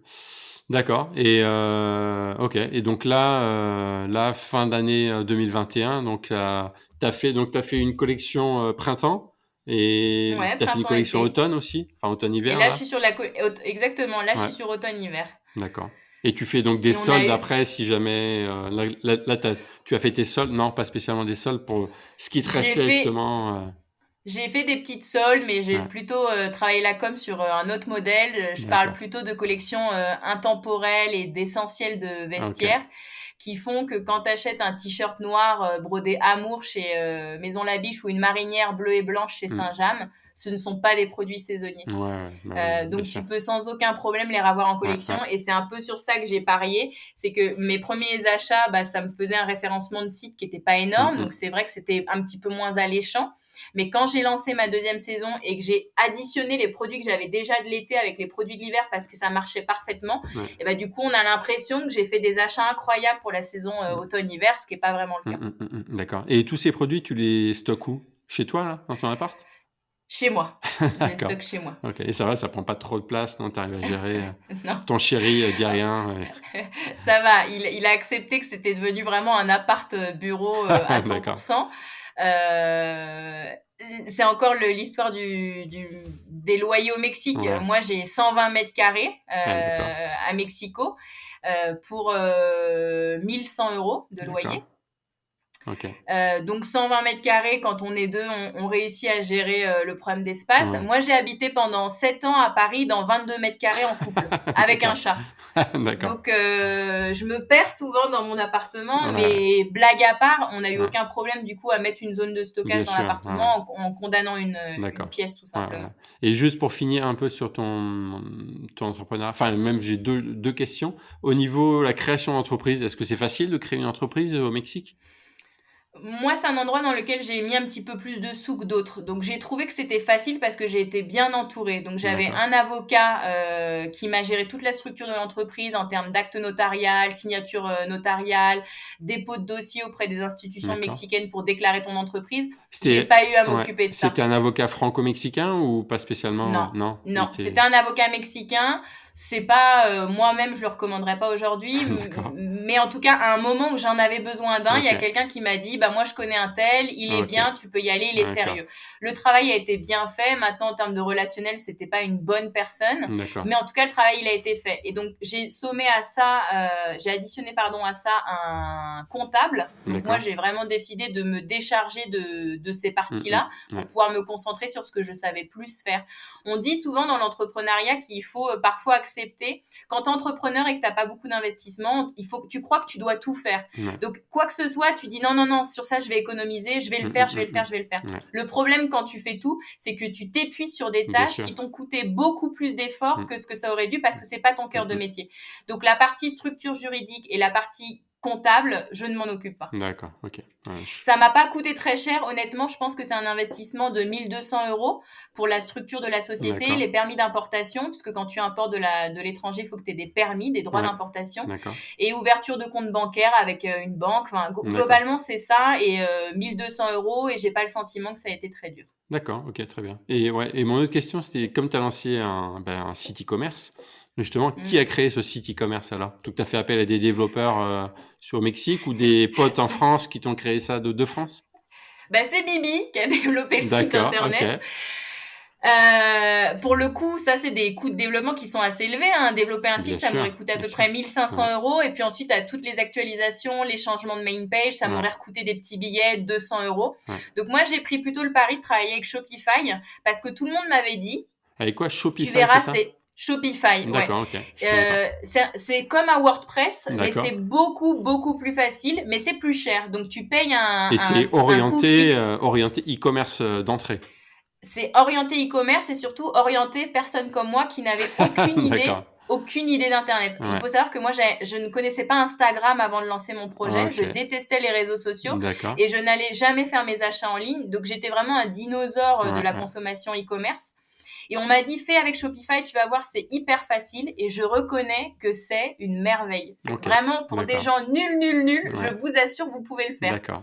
Et je sais pas si tu as été sur le site, mais le résultat est propre. Si, je dis pas qu'il est parfait, mais c'est propre. Sûr. Carrément, c'est propre. De toute façon, je mettrai le lien pour les gens qui t'écoutent. Ils voudront aller voir, justement. Donc, est-ce que c'est réussi? Bah oui, ils te diront. Ils pourront te dire en commentaire et tu pourras aller voir. Mais il faut savoir que c'est la façon de créer un site internet qui est à long terme est la plus chère. Et c'est pour ça qu'en général, tu commences sur Shopify et quand ton entreprise, elle explose, tu migres vers un développement avec un développeur parce que tu as une mensualité de $29 par mois, plus 3% de commission. 3% de commission. Et en plus, la plateforme de paiement, elle te prend 2%. Donc, au final, c'est $29 plus 5% de commission sur tes transactions bancaires. D'accord. Donc, ça va au départ pour démarrer parce que ça t'aide. C'est vraiment, exactement. Mais c'est vrai qu'après, au bout d'un moment, il faut changer, quoi. Et à un moment, tu migres. Exactement. Ok, cool. Bon, et maintenant donc Sophie, l'expatriée française au Mexique. Alors donc, comment tu arrives à t'intégrer alors à cette ville tentaculaire de Mexico parce qu'elle est grande et elle est haute, il y a du monde, il y a du bruit, il y a de la pollution. Comment tu arrives à t'intégrer? Elle est haute, t'as raison, parce qu'elle est à 2000 d'altitude. Mais du coup, ce qui est génial, c'est le climat. Parce que quand t'es à 2000 d'altitude, mais qu'il fait beau toute l'année, il fait frais le soir. Et donc, du coup, c'est un détail, mais ça participe au climat de Mexico que moi, je trouve génial. C'est qu'en plus de faire beau toute l'année, il fait pas trop chaud. Qu'est-ce que t'appelles frais après le soir, là? Ça tombe en hiver, ça tombe à 12, 10. Ça tombe, on n'est jamais en dessous de 0, bien évidemment, mais on parle des couches d'oignons au Mexique. Donc, quand tu commences on a un hiver comme en France. Donc, les saisons sont pas inversées comme au Brésil. On est sur les mêmes saisons. Quand tu démarres ta journée, on va dire qu'il fait 8 degrés le matin. Donc, c'est quand même, c'est frais, 8 degrés. Donc, tu mets un bonnet, tu mets un pull en laine, tu mets même des gants si t'es un peu frileux. Et puis, au fur et à mesure qu'avance la journée, tu arrives à un pic à 14h où il fait 25 degrés. D'accord. Donc, tu as commencé à 8 et puis au fur et à mesure, tu as enlevé les couches, tu as enlevé le bonnet et il fait 25 degrés. Et ensuite, dès que le soleil tombe à 4h30, 4h de l'après-midi, les températures tombent drastiquement et tu tombes à 15. Et puis en fin de journée, tu dois être à peu près à 10 degrés au moment d'être couché. Donc, on a une amplitude de température qui est assez impressionnante, mais qui reste très agréable, même en hiver. Et puis en été, tu fais la même chose, mais en montant de quelques degrés et tu as le climat à Mexico. Et là, c'est vraiment ça, c'est vraiment le climat propre à la ville de Mexico, parce qu'après, dans le Yucatan, c'est vraiment les Caraïbes. Puis après, quand tu vas de l'autre côté juste en dessous de San Diego, là, c'est vrai que c'est chaud, sec, c'est complètement différent encore comme climat. Oui, et si tu vas dans le nord du côté de Monterrey, il fait très froid en hiver. Il fait très très froid. D'accord. Donc il y a, en effet, je peux te parler très très bien du climat de Mexico, mais il y a beaucoup de climats différents sur tout le pays de Mexico. Et en effet, tu as tout ce que tu as cité, et puis aussi la Basse-Californie, donc de l'autre côté, où là j'ai des températures qui vont plutôt jusqu'à 35 degrés, ce que tu ne verras jamais à Mexico City. Et ensuite, tu peux aussi t'éloigner à 2 heures de Mexico pour aller par exemple dans des villes comme Cuernavaca qui sont plus dans des cuvettes et non pas sur la hauteur. Et là, il fait 30 degrés toute l'année, il fait très chaud et très lourd aussi. Et là, c'est un peu l'image qu'on avait dans les dessins animés quand on était gamin, où c'est le désert avec des cactus ou avec le chapeau mexicain sur le cactus. C'est ça. Et le Mexicain qui dort adossé à un cactus. Donc c'est par là. C'est ça. Oui, c'est plutôt par là. Mais c'est vrai qu'il y a des cactus partout et c'est ça qui fait que la ville est très jolie, c'est que la végétation, elle est très différente de celle que tu trouves dans la ville de Paris. Et donc, il y a des agaves, je crois qu'on dit agaves en français. Ça se dit, il y a des agaves partout, il y a des palmiers partout, chouette, il y a des fleurs magnifiques partout et tu te balades et c'est un peu un musée d'herboristerie à ciel ouvert. Et donc toi, là, pendant que tu étais chez Lacoste et puis après un petit peu pendant même au début du Covid, tu arrives à t'intégrer vraiment au sein... Tu t'intègres avec des Français? Tu arrives à trouver des expats français ou tu t'intègres directement avec des Mexicains? Comment ça se passe? Est-ce que c'est facile? Moi, j'ai fait le choix de pas m'intégrer avec des Français. Donc, ça m'a jamais intéressé. les Français sont un peu comme ça, hein. Tu verras, quand ils arrivent dans un pays étranger, ils ont envie d'être un peu seuls au monde et justement, t'en as pas beaucoup qui disent où sont les Français. Au contraire, c'est un peu le cliché du vieux routard qui voyage avec sa famille, qui croit qu'il va choper les petits endroits incroyables que lui seul le connaît, quand en fait c'était dans le guide du routard et il se retrouve avec 100% de Français. Mais il a ce côté comme ça il veut vivre son kiff tout seul. Maintenant, après 3 ans et pour en connaître beaucoup des Français, il faut être très honnête, c'est quand même très agréable de tomber sur des Français et de pouvoir partager des histoires de vie. Moi, j'ai beaucoup d'amis qui sont des couples binationaux comme le mien. D'accord. Et que par un hasard de la vie, on s'est rencontrés. Mais c'est vrai qu'on est content de pouvoir échanger ensemble. Et toi, comment tu fais pour le mariage? Est-ce que ça te donne la nationalité? Et comment tu fais pour rentrer en France? Et ta femme ci, et ta femme ça? Et c'est agréable de partager des histoires de vie. Des Français, il y a plein de communautés françaises. Il y a notamment... Mexico Accueil, pour n'en citer qu'une. Et puis, quand tu cherches un peu, ce que je fais beaucoup pour le projet, je cherche beaucoup à trouver des choses françaises au Mexique. Donc, je me mets à chercher les Françaises que je faisais pas du tout avant. Et il doit exister, je pense, un groupe Facebook des Français de Mexico ou du Mexique. Il y a plein de groupes qui existent. Les Français à Mexico, les Français dans la ville de Mexico. Tu peux en trouver des dizaines. Et il y a notamment un groupe de presse qui s'appelle La Prensa Francesa, qui est en français. Donc, je te le dis en espagnol. Ça s'appelle le journal du Mexique. Et il est top parce que c'est un mec qui tient ça qui s'appelle Alain Figader qui connaît le Mexique depuis 30 ans. Et lui, il a créé tous les groupes Facebook. Il te donne l'actualité du Mexique en français. Il est un peu maqué avec toute la communauté francophone au Mexique. Et donc, il te permet rapidement de pouvoir trouver des relais français si tu cherches la communauté française. Ok, d'accord. Et juste en aparté, ça me faisait penser quand tu me parlais des couples binationaux. Voilà. D'ailleurs, je fais un petit coucou et un bonjour à Humberto et Dorothée, c'est copains, où lui, il est mexicain, tu vois, de Mexico, il est né là-bas, et maintenant, ils habitent à Bordeaux, ici, et donc, c'est des super amis, et elle est française. Eux, ils se sont rencontrés là-bas, tu vois, à Mexico, mais ils ont fait le choix de rentrer, finalement, et d'habiter Bordeaux maintenant, et lui, il parle très bien français maintenant, etc. Mais vous, pour le coup, vous avez fait le choix de rester sur place. Donc, il va t'écouter, je pense. Ouais, j'allais dire, j'espère que j'aurais pas dit trop de bêtises et Humberto dira, mais c'est pas du tout. Pour le moment, on a fait le choix de rester, d'être au Mexique, pardon. Maintenant, je pense que Humberto et Dorothée sont pas des cas isolés. Je pense qu'il y a beaucoup de couples binationaux qui, à un moment, rentrent en France. Les raisons qui amènent à rentrer en France, elles sont souvent les mêmes. Le point de la sécurité, l'éducation pour les enfants. La protection sociale, c'est ça qui te fait rentrer en France, très concrètement. Et puis parfois aussi parce qu'en effet tu grandis ou tu vieillis, t'as tes parents eux-mêmes qui vieillissent et t'as envie de te rapprocher d'eux. Donc évidemment j'aurai cette même discussion à un moment avec mon mari, c'est certain, mais en tout cas aujourd'hui, la vie est très belle au Mexique et c'est ici qu'on a décidé de vivre. Et est-ce que c'est facile de rencontrer des Mexicains? Est-ce que je sais que les Américains, il y a ce qui se dit, puis ce qui est vrai, généralement, on va dire, pas tout le temps, mais généralement, c'est que c'est dur de faire, souvent ils sont hyper accueillants, tu discutes beaucoup facilement avec eux, mais par contre, après, pour creuser, qui t'invitent chez eux, que toi, tu les invites chez toi, c'est plus compliqué. Et au Mexique, c'est comment? Alors, moi, je dirais que c'est un peu pareil, encore une fois. Oui, il y a beaucoup de ponts entre États-Unis et Mexique, sans aucun problème.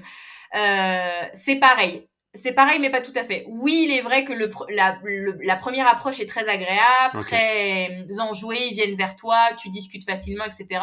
Mais de là à ce que ce soit tes amis, non.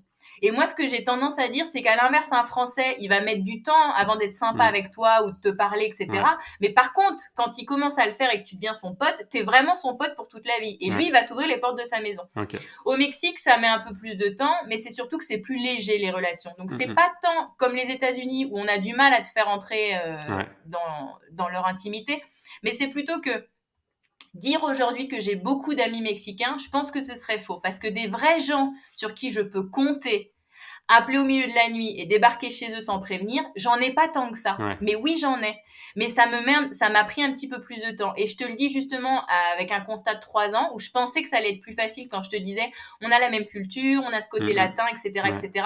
Oui, mais c'est un peu superficiel. D'accord. Et donc ça, pour aller trouver vraiment les personnes en qui tu peux avoir confiance, qui sont pas intéressées, qui ont vraiment envie de partager du temps avec toi, et ça prend un petit peu de temps. Et donc pour le coup, c'est vrai que quand tu rencontres des Français, ils ont la même histoire que toi, ils sont expatriés et tout de suite ça matche un peu plus facilement et c'est ce pourquoi et beaucoup de Français rencontrent d'autres Français à l'étranger comme ça quand ils sont expatriés parce que ils ont la même histoire. C'est pour ça que ça fait clic, c'est qu'en effet, t'as la même histoire, t'as envie des mêmes choses, il te manque les mêmes choses. Et je te donne un exemple, je parlais récemment avec une qui me disait, nous on fait des apéros fromage avec les copines. Et elle me disait, bah ça je le fais pas avec des Mexicains parce que pour eux aller picorer un bout de fromage entre 6 et 8 en sortant du boulot, ça fait pas partie de leur façon de vivre, on va dire. Donc il y a des choses que tu as encore envie de trouver auprès des Français. Ouais, bien sûr. Et ton chéri, alors enfin après j'ai pas envie de tout savoir, mais tu rencontres facilement, est-ce que c'est facile de trouver de rencontrer des filles? Est-ce que toi en tant que Française justement, je peux pas te dire. Non, mais ce que je veux dire, c'est est-ce que c'est facilité? Est-ce que j'ai expliqué sur un précédent épisode où justement, c'est avec Aala, qui habite Tokyo, lui disait que même encore aujourd'hui, qu'il est marié, et ben finalement, les japonaises le draguent et que finalement le côté un peu exotique de l'étranger, ça donne envie quoi. Et donc toi, en tant que Française, est-ce que justement ce côté-là, justement, est... Oui. Oui, c'est vrai, mais c'est vrai dans les deux sens. C'est-à-dire que à la fois, pour nous Français, on trouve très exotique les Mexicains et ce teint mat et ces cheveux très noirs. Je sais qu'il y a beaucoup d'amis français qui ont des copines mexicaines et qui sont toutes plus magnifiques les unes que les autres. Et inversement, je crois que mon époux est très beau. Mais ce que je veux dire, c'est que l'exotisme, il fonctionne dans les deux sens. Bien sûr. C'est pas seulement les Français qui sont perçus comme étant beaux. Nous aussi, on trouve les Mexicains très beaux pour le simple fait qu'ils sont différents de nous, tout simplement. Donc oui, je peux te dire que il y a ce côté exotique qui fonctionne très bien, ce côté Frenchy où on trouve en effet les Français beaux, élégants, chics, parce qu'ils viennent de France. Mais maintenant, il y a un peu ce que je te disais tout à l'heure, il y a quand même pas une méfiance, mais ils ont un petit peu peur. Donc moi, je trouve pas que j'ai été tant draguée que ça, parce que je pense qu'ils se sont dit... Je pense qu'ils se sont bêtement dit, avec Sophie, ça va pas le faire, on n'aura pas de chance, elle va pas s'intéresser à nous, elle va vouloir un grand blond qui lui ressemble beaucoup, tu vois. Et donc, c'est peut-être pour ça que j'ai pas été si draguée que ça. Mais c'est un peu comme tu disais tout à l'heure, finalement, le côté mexicain, qu'ils ont peut-être pas tant confiance en eux que ça, et en complexe d'infériorité, et après, justement, avec les filles, justement, occidentales, on va dire, si on peut dire européennes, c'est un peu pareil, quoi. Exactement. Par contre, ça, je pense que c'est plus pour les hommes mexicains qui voient une fille française. Je crois que c'est un petit peu différent pour les filles. Les filles mexicaines qui voient un Français, alors là, on est sur un autre truc. C'est genre, un étranger français, vite, il faut que je me marie avec. Ah oui, d'accord. Et donc, du coup, je pense qu'elles sont beaucoup plus aguicheuses et beaucoup plus entreprenantes, parce que il y a quand même encore dans la mentalité féminine l'idée au Mexique que tu dois trouver un mari riche qui va subvenir à tes besoins. D'accord. Tu l'as encore ça. D'accord, en mode un peu patriarcal où finalement c'est l'homme qui va travailler, toi tu restes à la maison, tu gères la maison plus les enfants, point. Oui, et puis en mode aussi où on impulse moins pour que les femmes soient carriéristes. Tu vois ? D'accord. Donc, il y a un retard par rapport l'Amérique du Nord, l'Europe, etc. Donc moi, je connais beaucoup d'amies mexicaines ou de collègues qui, quand elles parlent, te disent que ce qu'elles cherchent chez un garçon, c'est qu'il ait le portefeuille bien rempli. Ah, ok, d'accord. Elles te le disent ouvertement, elles le verbalisent, quoi, vraiment. D'accord. Oui. Elles te disent, non, lui, il gagne pas assez, ou lui, il vient pas d'une bonne famille. C'est encore un pays qui est très discriminant aussi. T'as les Mexicains foncés à la pommade et t'as les Mexicains blancs qui ont des descendances espagnoles et il y a beaucoup de racisme entre les deux. Ça par exemple, c'est quelque chose que j'avais pas du tout anticipé et dont je m'étais pas rendu compte. Moi, je pensais que c'était un pays qui était beaucoup plus développé que ça. Et en fait, non, le Mexique, ça reste encore avec avec une hiérarchie, avec un racisme entre la population mexicaine qui est quand même assez impressionnant. Donc entre eux, alors, il y a pas spécialement de mariage entre les deux. Il y a forcément des mariages, mais c'est quand même assez rare. Et finalement, ceux qui ont la peau claire, ils se marient entre eux, et puis ceux qui ont la peau plus foncée entre eux. Ok, d'accord. Exactement. Il y a des films, il y a des classiques mexicains, tu sais, un peu comme on peut voir à Bollywood avec l'employée de maison qui tombe amoureuse du maître de maison. Oui, comme on voit en France, entre un noir et une blanche, et voilà. Oui, on peut l'avoir aussi, mais du coup, tu l'as très présent au Mexique entre les bonnes familles et les familles plus qui sont les employés de maison, etc. Il y a un film très connu qui s'appelle Amores Perros, qui est justement une histoire d'amour dans le quartier de Santa Fe entre un garçon un peu plus foncé et une fille blanche. On est quand même dans ces clichés-là. D'accord, ok. Cool. Enfin, cool, non, pas cool, mais ok. Donc, il faut savoir que mon mari est petit et a la peau mate et ressemble du coup à un Mexicain avec les traits aztèques et non pas du tout descendance espagnole. Okay. Et donc, du coup, ce qui est très rigolo, c'est qu'on est d'autant plus regardé comme couple qu'on sort vraiment du lot en termes d'association entre l'étrangère blanche, jolie fille, et à côté le Mexicain que moi je trouve très très beau, mais qui a des traits du coup très aztèques. Donc il a les yeux un petit peu bridés, il a le nez un petit peu aplati, il a une corpulence qui est une corpulence qu'on appelle chaparrito.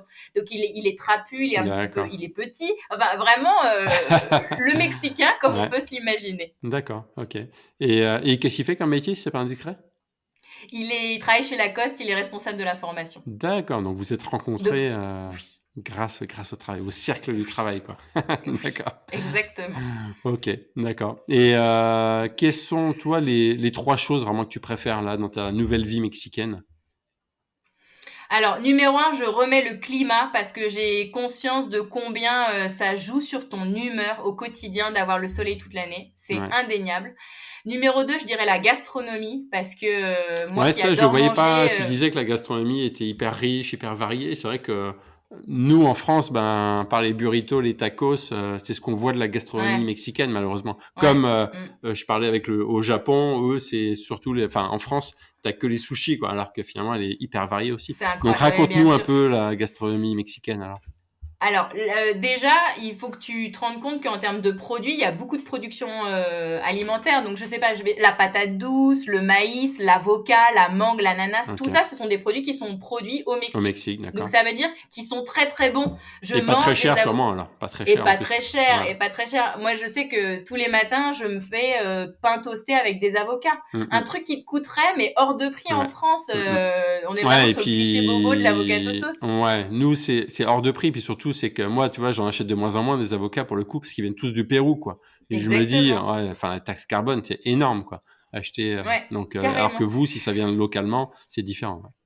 Donc, c'est produit localement. Donc, déjà, la qualité des produits, et là, je te parle plutôt des légumes et fruits parce que ça vaut beaucoup moins sur la partie viande, mais c'est produit localement et c'est très, très bon. Okay. Ensuite, tu as une grosse, comment on appelle ça? Une tradition de la gastronomie de rue au Mexique. C'est beaucoup les petits stands de tacos, etc. Mais c'est délicieux. Enfin, honnêtement, c'est très, très bon. Et puis, il y a une variété parce que, encore une fois, le Mexique est tellement étendu que tu as, selon les régions, des variétés différentes. Mais à la fois, tu as des grosses soupes avec du maïs, de l'avocat, de la crème, du fromage. T'as tout ce que tu viens de citer qui sont les tacos, mais les tacos, ils sont déclinés. C'est hyper varié, Puis après, suivant ce que tu mets dedans, voilà. Exactement. Il y a beaucoup de gens qui sont végétariens au Mexique et comme je disais, il y a beaucoup de légumes et de fruits, sans aucun problème. Tu peux avoir des tacos qui sont avec des fleurs de courgettes et des petits champignons fermentés qui existent ici. Et donc, il y a beaucoup d'options différentes. Donc, c'est pour moi, en termes de gastronomie, c'est incroyable. C'est vraiment incroyable. Donc, ça, c'est mon point numéro 2. Ouais, attends, juste avant que tu passes au 3, ça me vient là, tu dis, t'as dit d'un côté qu'ils sont plutôt un peu en retard, avec un peu un mode patriarcat où finalement les femmes acceptent ça. Et de l'autre côté, tu dis qu'ils sont beaucoup qui sont végétariens. Et là, pour le coup, c'est la tendance actuelle, la tendance européenne, américaine, à être de plus en plus végétarien, de manger de moins en moins de viande. Donc pourquoi, à ton avis Alors, moi, j'habite Mexico City. Donc déjà, je suis dans un petit microcosme. Je suis dans la ville quand même. J'imagine qu'il n'y a pas beaucoup de végétariens quand tu sors de Mexico City. Donc, il faut faire attention à ce que je raconte, qui reste quand même très focus sur mon ambiance de vie à Mexico City. Dans certains quartiers, etc. Ce que je disais, c'est qu'il y avait beaucoup d'options végétariennes et tu le vois qu'il y a, je sais pas si c'est aussi financier, peut-être qu'il y a des Mexicains, si c'est financier, ça me revient. Il y a aussi des gens qui n'ont pas les moyens de manger de la viande au Mexique. Ok, d'accord. Et du coup, qu'est-ce qu'ils mangent dans ce cas-là? Ils mangent 2 choses. Ils mangent la tortilla de maïs et ils mangent les frijoles qui sont les haricots noirs. Et donc ça, c'est la base de l'alimentation mexicaine quand tu n'as pas beaucoup d'argent. Donc c'est aussi pour ça que tout n'est pas à base de viande. Ok, d'accord, c'est noté. D'accord. Et troisième point, je pense qu'il faut être honnête, c'est le niveau de vie. C'est parce que justement, quand tu vas dans un pays comme le Mexique, avec pas beaucoup d'argent, tu as un niveau de vie qui est quand même de très bonne qualité au Mexique. À un point près, qui est la santé, où là, par contre, si aussi, il va falloir que tu dépenses de l'argent parce que pour être bien assuré, ça va te coûter plus cher qu'en France. Hormis ça, pour moi, tu as un super niveau de vie au Mexique. Donc, c'est aussi pour ça que c'est hyper agréable. C'est parce que avec pas beaucoup d'argent, je peux partir en week-end, faire des trucs hyper dépaysants. Je voyage beaucoup. On peut aller manger au restaurant et ça nous coûtera pas très cher. Tu peux te faire masser, ça te coûtera pas très cher. C'est un peu ça qui est le truc sympa quand tu es expat. Et tout à l'heure, tu disais que un des gros points positifs quand tu es arrivé chez Lacoste, enfin avec Lacoste plutôt, au Mexique, c'est que notamment tu avais tout ce qui est mutuelle santé, etc., et que tu pouvais aller te faire soigner dans les plus grands hôpitaux. Aujourd'hui, tu n'es plus chez Lacoste, tu es indépendante, tu es mariée avec un Mexicain. Donc comment ça se passe? Est-ce qu'il y a quand même une sécu locale? Il y avait 2 options. C'est soit je prenais une mexicaine, soit je prenais une française. Une mexicaine, il faut savoir que ça fonctionne avec un peu comme quand tu as un accident de voiture. Il y a, je sais plus comment ça s'appelle parce que j'ai pas de voiture. Il y a une première part que tu vas devoir une franchise. Toi, tu vas devoir dans tous les cas payer la franchise de 200 € et ensuite l'assurance va commencer à te rembourser. Donc déjà au Mexique, c'est comme ça que fonctionnent les assurances. D'accord. Et ensuite, c'est un pourcentage sur le montant total. Donc dans tous les cas, tu vas devoir payer 5% sur l'ensemble de ton opération. Donc entre guillemets, ce système de j'ai payé 30 € par mois et je suis remboursé à 100%, etc., ça n'existe pas. Et en plus de ça, tu peux pas aller dans tous les hôpitaux parce que tu as évidemment un niveau d'hôpitaux qui sont plus ou moins bons. Donc moi, je reconnais que j'avais pas envie de cette solution-là. Si t'es marié à un Mexicain et que lui travaille, il peut aussi te mettre sur sa mutuelle sécurité sociale, on va dire, mais avec les mêmes contraintes que ce que je viens de te donner. Donc moi, je suis passée par Ainer parce que c'est déjà celle que Lacoste m'avait prise quand j'étais en travail avec Lacoste. Tu écris ça comment? H-E-2-N-E-R. Ok, d'accord. Et c'est une mutuelle française, mais en l'occurrence, pour moi, elle fonctionne comme une assurance au premier euro. Donc, c'est une assurance privée. D'accord. Ça me coûte 250 € par mois. Ouais, d'accord. Mais donc, un loyer. T'as raison, ça me coûte un loyer. Mais par contre, je suis remboursée 100%, mes tests Covid, le moindre frais que j'ai, prise de sang, etc., qui au Mexique ne serait jamais remboursé par la mutuelle. Il est remboursé par Ainer. Donc, moi, j'ai fait ce choix-là de maintenir ce budget qui est très important pour être protégé. Maintenant, je sais qu'il y en a qui passent par la... Oui, il y en a qui passent par la Caisse des Français à l'étranger avec des options aussi à ce niveau-là. Moi, je suis restée chez Ainer. Mais ça te permet d'être relax, de pas avoir cette pression-là, en tout cas. Ouais. Ok. D'accord. Exactement. De rassurer ma famille, surtout. Ouais, c'est ça. Et autre question que j'ai oublié de te poser tout à l'heure, où justement, au départ, tu étais expatrié, donc avec ta boîte Lacoste. Et en termes de visa, donc tu es arrivé avec un visa d'employé, je sais pas exactement comment ça s'appelait. Et aujourd'hui, donc c'est parce que tu t'es marié que tu peux rester sur le territoire mexicain, ou tout le monde peut rester comme il veut? Non. Quand tu rentres au Mexique, tu rentres avec un visa de touriste. Ton visa de touriste, il te donne le droit à 6 mois, consécutifs ou non, au Mexique. Donc, on va dire 6 mois glissants sur l'année. Tu peux pas venir 6 mois, partir une semaine et revenir 6 mois. Il y a un moment, on va te bloquer, mais tu peux le tenter. Donc, tu viens pour 6 mois en tant que touriste sans aucun problème. Dans mon cas, on m'a fait un visa de travail. Donc, il y a 3 choses différentes. Le visa de tourisme, le visa de travail et le visa de résident. Le visa de touriste, il te donne pas le droit de travailler, mais il te donne le droit d'être au Mexique 6 mois. Le visa de travail, que doit te faire ton entreprise, donc soit ton entreprise depuis la France ou soit ton entreprise locale, te donne le droit de travailler au Mexique et de percevoir un salaire. Et le troisième, qui est le visa de résident, qui est celui que j'ai maintenant que je ne travaille plus pour Lacoste, et parce que je suis mariée à un Mexicain, c'est que j'ai le droit de vivre au Mexique, mais je n'ai pas le droit de travailler. Donc si je veux travailler, il faudrait qu'en plus de mon visa de résident, mon entreprise me fasse un visa de travail. D'accord, ok. Et au bout de 3 ans, par contre, avec un visa de résident, tu peux demander le visa permanent qui, lui, si te donnerait la possibilité de travailler. Tu peux d'ailleurs aussi demander la nationalité mexicaine. D'accord. Et donc là, toi, aujourd'hui, tu as quoi, là? Tu as un visa de résidente. Donc, j'ai le droit d'être au Mexique à durée indéterminée. D'accord. Mais tu as le droit de travailler, alors? Oui. Non, je n'ai pas le droit de travailler. Et donc, donc c'est illégal ce que tu fais? Non, parce que je suis représentante légale de mon entreprise, mais par contre, je n'ai pas le droit de toucher de l'argent de mon entreprise. Si ce n'est, en fin d'année, on peut déclencher des bonus pour les représentants légaux, mais c'est pas mon cas. Donc, en fait, tout ce que je fais au travers de l'entreprise, en fait, ce sont des notes de frais, Je dis n'importe quoi. J'invite un client au restaurant, je passe en note de frais, ça rentre sur les comptes de l'entreprise et ça me permet de bénéficier de mon investissement financier que j'ai mis dans cette entreprise. Mais moi, je ne suis pas rémunérée. Et ton visa permanent, donc il arrivera quand à peu près? Là, c'est quoi l'échéance?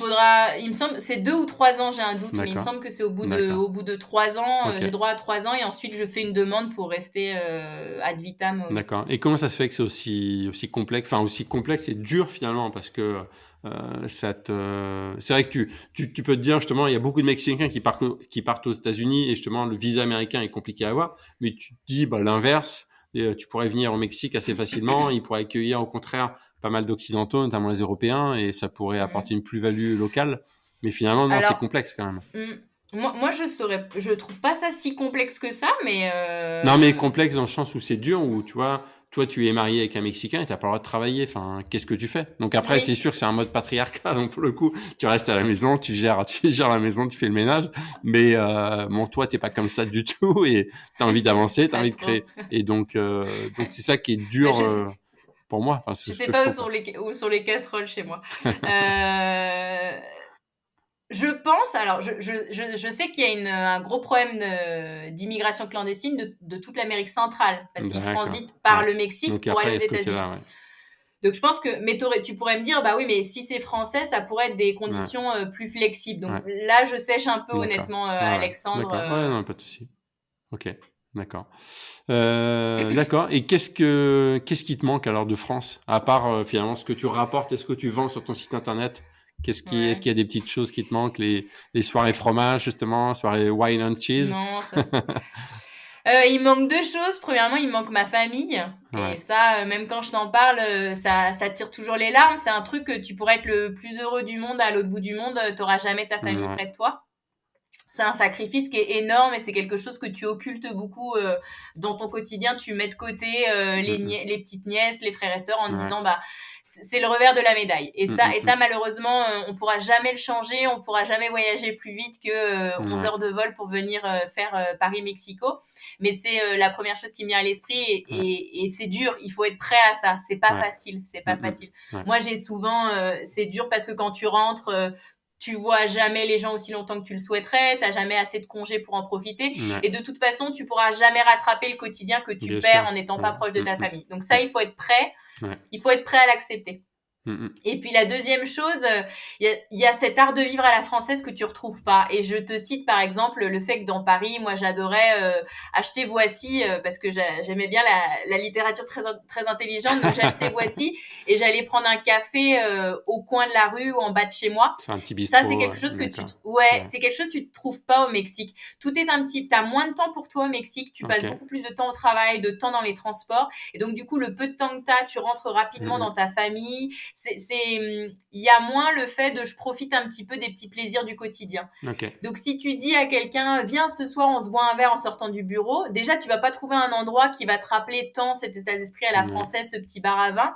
Et puis en plus ça va être chiant parce qu'il va falloir que tu fasses 1h30 de Uber pour aller de l'autre côté et puis t'es fatigué et t'as envie de rentrer et donc les Mexicains vont dire bah non mais on se voit ce week-end.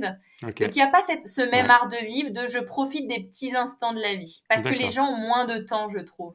Moins de temps, pourquoi? Parce qu'ils travaillent plus? Parce qu'ils travaillent plus. D'accord. Parce qu'ils travaillent plus. Sachant que le Mexique est dans les pays qui travaillent le plus au monde en termes de nombre d'heures, mais qui sont dans les pays les moins productifs. D'accord. Parce qu'on est vraiment dans le principe de il faut que tu feintes, que tu travailles beaucoup et que tu es très présent au travail. Donc, tu es connecté de 8h du matin ou de 7h30 du matin jusqu'à 19h le soir, mais tu n'as pas été très productif parce que je pense qu'on n'a pas besoin d'être assis aussi longtemps au bureau pour finir sa journée. Donc, on souffre un peu de ça au Mexique. Et ça, pour le coup, c'est pas trop... Pour le coup, c'est pas trop nord-américain. Enfin, je sais qu'aux États-Unis, ils sont pas trop comme ça et eux, ça les dérange pas des fois de partir à 16h de l'après-midi. Et ils disent j'ai fait mon boulot et j'y vais quoi. Alors que pour le coup en France c'est un peu comme ça. Souvent on fait du présentiel en France et trop malheureusement. On est encore un peu comme ça en France. T'as raison, c'est pas du tout la mentalité américaine, mais c'est pas du tout une mentalité qui est venue jusqu'au Mexique. Donc tous ces principes très novateurs de management, le flex office, le home office, les horaires raccourcis, les jours off dans la semaine, etc. C'est une mentalité qui n'existe pas du tout au Mexique. Pas du tout. C'est plus en retard sur toute cette partie-là du monde du travail. Ok, D'accord, intéressant. On va parler un peu de bons plans. Donc, je pense que tu vas pas nous dire qu'il faut pas venir à Mexico, pas visiter cette ville de Mexico. Si moi demain je veux venir avec ma femme et mon petit sur Mexico, je viens combien de jours à ton avis? Qu'est-ce que tu conseilles? Au Mexique ou non, à alors Mexico pour visiter Mexico, ok. la ville de Mexico. Tu peux prendre 5 jours sans aucun problème. Donc D'accord, les gens ok. passent généralement pas autant de temps dans la ville de Mexico parce qu'ils ont plutôt envie d'aller sur les sites archéologiques ou à la mer. Mais c'est une ville où honnêtement, il y a des pyramides à 1 heure qui s'appellent Teotihuacan. Donc ça, c'est une journée un peu bonheur où tu veux aller voir des très belles pyramides qui sont tout près de la ville de Mexico. En général, tu passes une journée dans le centre historique parce qu'il y a une Plaza del Zócalo qui est vraiment très très jolie et l'architecture est magnifique dans le centre historique, donc tu vas te balader dans le centre historique. Okay. Tu passes une journée dans las Trarineras, qui sont des espèces de petites barques, de bateaux dans lesquels t'embarques jusqu'à une quinzaine de personnes, où tu bois des canons, les mariachis arrivent et tu te balades, et pendant ce temps-là, on te chante des chansons. Donc là, je viens de te donner 3 jours qui sont les plus évidents, et en plus de ça, je te conseille évidemment d'aller dans les marchés. Il y en a 2 qui sont très connus, qui s'appellent le Mercado San Juan, où tu pourras voir les scorpions, les insectes, les scarabées, les machins comme ça, et toute cette gastronomie un peu atypique. Et puis, tu peux aller aussi au marché aux fleurs qui s'appelle Jamaica, où là, c'est une autre ambiance. Tu verras les piñatas partout accrochés au plafond. Il y aura des fleurs, des légumes. Et je trouve que c'est aussi des très jolis marchés pour se mettre dans l'ambiance mexicaine. Et comme dans tous les pays, je pense comme toi, en plus, c'est une grande voyageuse. Dans tous les pays, il faut aussi garder du temps pour se perdre un petit peu dans les rues, etc., quoi. Exactement. Et donc, du coup, si tu passes qu'une journée ou que tu fais un aller-retour express pour aller à Cancun, et tu oublieras de vivre cette ville qui est super riche. Moi, j'adore Mexico. D'accord. Et donc, on peut venir, en tant que, si on est jeune, on va dire 20-30 ans, comme un peu plus vieux avec les enfants, et ça n'y a pas de souci. Le Mexique, c'est un pays qui, en termes d'infrastructure touristique, est extrêmement bien développé. Et je te parle d'un point tout simple, le système de bus, par exemple, est extrêmement bien développé au Mexique. Tu vas dans n'importe quelle centrale de bus et toutes les demi-heures, tu as un bus qui part pour San Miguel de Allende, Guanajuato, même des bus de nuit pour Cancun, etc. Donc, c'est hyper bien fait. Et puis ensuite, en termes de logement, tu as le Airbnb qui est hyper développé et tu trouves des petits endroits super pour 20 € la nuit dans lesquels tu vas être hyper bien. Il y a énormément d'hôtels dans toutes les villes touristiques parce que c'est un pays touristique. Donc, c'est un pays qui est fait pour les tourismes. C'est l'un des plus gros revenus du PIB, c'est le tourisme au Mexique. Donc, ça en fait un pays hyper agréable pour voyager, n'importe quel âge. Ouais, d'accord. Pour n'importe quel âge. Et d'accord. Et oui, j'étais en train de penser, je revoyais un peu derrière toi la fiche là sur la lucha libre, qui est le catch local. Et qu'est-ce que tu conseilles? Enfin, le sport national, c'est quoi déjà? C'est le foot là-bas ou c'est le baseball? Je crois que c'est le foot. C'est le foot en numéro 1. Et ensuite, je crois pas que la lucha libre se soit considérée comme un sport national. Mais en tout cas, ça fait partie du folklore national. Et c'est vraiment hyper sérieux pour les Mexicains. Moi, j'ai assisté à des combats de catch. Donc, pour ceux qui connaissent pas, t'expliques vite fait, pour ceux qui connaissent pas. Alors, je suis pas experte lucha libre, mais c'est une lutte théâtrale, en fait. C'est une lutte où tu fais semblant que tu es en train de te mettre des coups énormes et que tu tombes. Et il y a vraiment des luchadors très, très connus au Mexique où tout le monde a leur casquette, leur t-shirt. Ça fait partie du paysage mexicain. C'est très inscrit dans la culture mexicaine et les Mexicains adorent aller à la lucha libre pour voir des combats de lutteurs. On va dire ça comme ça. Et puis, du coup, ils sont déguisés avec des masques. Comme le masque qu'on voit sur l'affiche là derrière toi, justement, on voit un des deux masques et c'est ça. Et c'est ça qui est vraiment génial. Moi, je sais que j'ai déjà été j'ai pas été au Mexique dans un truc de lucha libre, mais à Paris, il y avait un bar en fait où en bas t'as un ring en fait de lucha libre et j'avais des combats et c'était hyper chouette et j'ai déjà vu à la télé et c'est à faire, je pense. C'est à faire si on peut aller au Mexique, si on peut le faire. C'est à vivre. Exactement. Il y a un très bon endroit, ça s'appelle l'Arena, il me semble, à Mexico, où moi j'ai été, où selon où est-ce que tu es positionné, évidemment, ça te coûte plus ou moins cher. Ensuite, ils annoncent en hurlant les lutteurs très connus. Ouais, c'est un vrai spectacle. J'ai vu un papa avec sa petite fille qui devait avoir 2 ans et il arrivait en retard et il courait avec la petite sur les bras pour pas louper le début du combat et je me suis dit, ah ouais, il est vraiment fan. D'accord, donc... Mais c'est très sympa. Ok, chouette. Ok, et autour de Mexico, est-ce que tu as d'autres conseils? Alors, ce qui est génial d'autres choses à voir?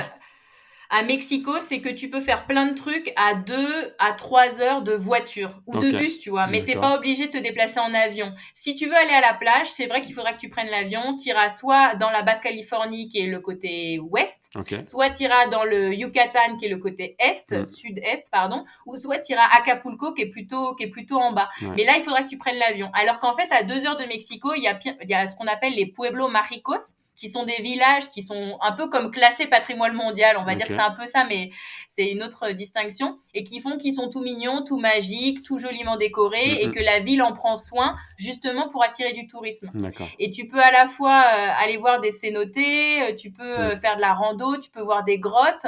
Une des villes que moi j'adore à 2 heures de Mexico, c'est Puebla. Puebla, c'est la ville avec le plus grand nombre d'églises au Mexique. C'est une ville magnifique. Une autre que j'adore, c'est San Miguel de Allende. Qui est une ville très américanisée, mais c'est une ville, là encore, extrêmement belle, avec des places somptueuses et des églises somptueuses. C'est une ville très touristique, où les touristes vont beaucoup. Je la recommande aussi très facilement. Et c'est des villes très colorées aussi, ou pas spécialement? Tout est très coloré au Mexique. Tout est très coloré. Et je vais te dire, une des raisons pour lesquelles c'est très coloré, c'est parce que dans les zones pauvres, donc on va dire un peu les bidonvilles, même si c'est pas des bidons, enfin, c'est pas exactement comme ça qu'on appelle ça au Mexique, mais dans ces zones très pauvres, le gouvernement, pour rendre les zones moins moches, offre des pots de peinture aux habitants de ces zones-là pour peindre la façade des maisons pour qu'elles aient l'air moins tristes et moins moches. D'accord, ok. Et il y a aussi d'autres choses, c'est qu'au moment des élections politiques, là encore, tous ceux qui sont en lice, contre un petit peu d'argent, te donnent de l'argent et des pots de peinture, et tu affiches l'affiche du parti politique qui a financé la restauration de ta maison. Donc c'est pour ça aussi que c'est très coloré le Mexique. D'accord, ok, ça je savais pas. Très intéressant. Ouais. Et tiens, mais justement, j'ai oublié de te demander quelques bons plans sur place à Mexico. Est-ce que tu as un restaurant à proposer, un truc ou un restaurant et un coucher de soleil? Je propose est-ce qu'il y a un coucher de soleil, un rooftop ou quelque chose? Alors, rooftop, je suis désolée, je vais pas savoir. Par contre, je vais te donner 2 restaurants qui, pour moi, en termes de gastronomie mexicaine, sont incroyables. Il y en a un, c'est un petit peu plus haut niveau, ça s'appelle Carmela y Sal. Comme Carmela et Sel. Carmela y Sal. Je le mettrai en lien dans la description. C'est gastronomique, mais c'est raffiné, mais on est à 100% dans la cuisine mexicaine. Et en termes de tarifs, alors tu disais que c'est gastronomique et pas donné en termes de prix? Non, ça te coûtera 15 € le plat. Ouais, pour nous Français, ça va. Oui, oui, ça te coûtera 15 € le plat. Donc peut-être que si tu prends entrée plat dessert avec un verre de vin, ça va te coûter 40 € ta soirée, mais ça reste raisonnable. Et un autre qui est très très connu, ça s'appelle Azul Condesa, Bleu Condesa, ou Azul Histórico, ils sont 2 en l'occurrence. Et là, c'est un petit peu plus traditionnel, même dans la décoration. Mais là encore, c'est pour manger très local. Et évidemment, c'est bête à dire, sinon tu vas dans la rue et tu manges des tacos. Et c'est évidemment le meilleur conseil que je puisse te donner aussi pour découvrir la gastronomie mexicaine. Et les ceviches, est-ce qu'il y en a beaucoup des ceviches sur Mexico aussi ou pas? Pas trop? Si, mais si tu trouves, on appelle ça tiradito ou aguachile. On n'appelle pas ça ceviche. Ceviche, c'est au Pérou. Donc, au Mexique, c'est la même chose, mais ça s'appelle autrement. Parce que moi, j'ai découvert ça au Yucatan et j'avais cru lire que c'était ceviche, ils appelaient ça ceviche. Ok, d'accord. Moi, je te dis, ça ressemble beaucoup, mais t'entendras plus tiradito ou aguachile. Et c'est pareil, c'est du poisson cru mariné. Et c'est parce que t'étais près de la mer, mais dans la ville de Mexico, il y a moins de restaurants qui sont focus sur les fruits de mer que tu vas en trouver près de la mer. Et pour moi, quand tu parles du Mexique, c'est d'abord tout ce qui est tacos et ensuite sur les fruits de mer. Mais oui, c'est aussi une des richesses gastronomiques du Mexique. Ok, cool. Bah, on a fait un bon tour. En tout cas, moi, ça me donne trop envie de venir à Mexico, quoi. Et, c'est vrai. Ça me donne vraiment envie de découvrir cette ville tentaculaire. Enfin, tentaculaire, elle est grande, mais toi, justement, est-ce que tu trouves qu'elle est tentaculaire ou elle reste humaine quand même? Moi, je trouve qu'elle est humaine parce que tu restes dans les quartiers les plus agréables dont je t'ai parlé au tout début. Donc, moi, je reste très près de ce parc San Miguel Chapultepec et je tourne autour, on va dire. Maintenant, en général, quand pour ton travail, tu dois aller dans ce qu'on appelle le quartier d'affaires qui s'appelle Santa Fe, là, c'est plutôt, il va falloir que tu comptes 45 minutes de trajet et donc tout de suite, tu t'éloignes un petit peu. Mais globalement, je me balade beaucoup dans les mêmes quartiers. Donc, j'ai l'impression d'avoir une vie de quartier et de retrouver un petit peu ces repères que j'avais quand j'étais parisienne et que j'habitais dans le 11e et que j'allais au marché en bas de chez moi et à la boulangerie à l'angle, etc. Tu peux retrouver une vie de quartier au Mexique, sans problème. Et une question, et j'ai oublié de te demander, en termes de sécurité, est-ce qu'il n'y a pas de problème de sécurité? On peut se balader tranquillement en tant que touriste? Tu as toujours des problèmes de sécurité au Mexique. Maintenant, on dit... Alors, la petite délinquance de type pickpocket, choses comme ça, tu vas l'avoir autant que tu l'as à Paris. Donc, je crois pas qu'il faille incriminer plus le Mexique. Ouais.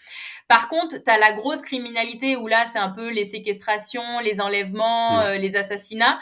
Et la seule chose que je peux te dire, c'est que c'est assez concentré en termes de villes. Donc, c'est quand même les villes où sont installées des grandes familles de narcotrafiquants. Et ça touche beaucoup moins les étrangers pour la simple et bonne raison que les Mexicains s'en prennent plutôt aux Mexicains. Parce que tout de suite, quand tu touches à un Français ou un étranger, tu as les ambassades et les consulats qui se mettent dans le sujet, qui font intervenir les polices locales, etc. Et du coup, c'est plus de problèmes. D'accord. Donc le Mexicain, il va plutôt pas s'embêter et il va aller embêter d'autres Mexicains. C'est un peu ce qui sauve les Français. Ouais. Et donc voilà, nous Français, on peut venir te rejoindre au Mexique pour visiter cette jolie ville. Ouais. Oui, mais il faudra toujours faire attention, il faudra pas avoir des bijoux, il faudra avoir le sac à main en bandoulière, des réflexes un peu classiques quand tu vas à l'étranger quand même. Voilà, et quand tu vas à Rome, à Madrid, dans les capitales notamment latines, c'est vrai que c'est exactement la même chose. Ok, très bien. Voilà. Bon, top. Je sais pas si tu as un petit truc à rajouter. Non, je pense qu'on a fait le tour. Ouais, on a fait un bon tour, c'était chouette. Carrément. Bravo je me dis, c'est vrai, j'ai de la chance d'être au Mexique. Maintenant que je viens de me le raconter pendant 2 heures, c'était sympa. Et tiens, question, c'est quand même, pour finir, tu dois rester combien de temps au Mexique ? Est-ce que tu as envie de planifier quelque chose ou tu comme depuis le début, tu me racontes, t'as pas envie de réfléchir et t'avances et tu verras bien. J'avance et je verrai bien. Je pense que j'y suis au moins pour 3 ans encore. Okay. J'espère que ma famille écoutera pas ça. Maintenant, le risque, c'est que si je pars du Mexique, c'est pas forcément pour rentrer en France, c'est peut-être pour aller dans un autre pays. Donc, il n'y a pas forcément de plan. Tant que j'y suis bien, j'y resterai. Mais oui, il y aura un moment où j'aurai envie de rentrer en France. Ça, oui. C'est sûr. J'en suis sûre. Je comprends. Top. Mais merci beaucoup, Sophie, en tout cas. C'était top. Merci pour ton partage. Merci à toi, C'était hyper intéressant. Si tu n'as rien à rajouter. Donc, je vais mettre de toute façon en lien, ça s'appelle dans les descriptions, le lien de ton site internet. Les gens peuvent te contacter sur LinkedIn parce que tu disais que tu étais à fond sur LinkedIn. Oui. Donc, voilà, s'ils ont envie de même travailler avec toi, pourquoi pas des entreprises françaises pour mettre en avant au Mexique leur marque, pourquoi pas. Tu es ouverte à la discussion, en tout cas. Donc, carrément. Et voilà. Carrément. Bon, je te remercie. Merci beaucoup. À très bientôt. Ciao. À très bientôt, Alexandre. Au revoir.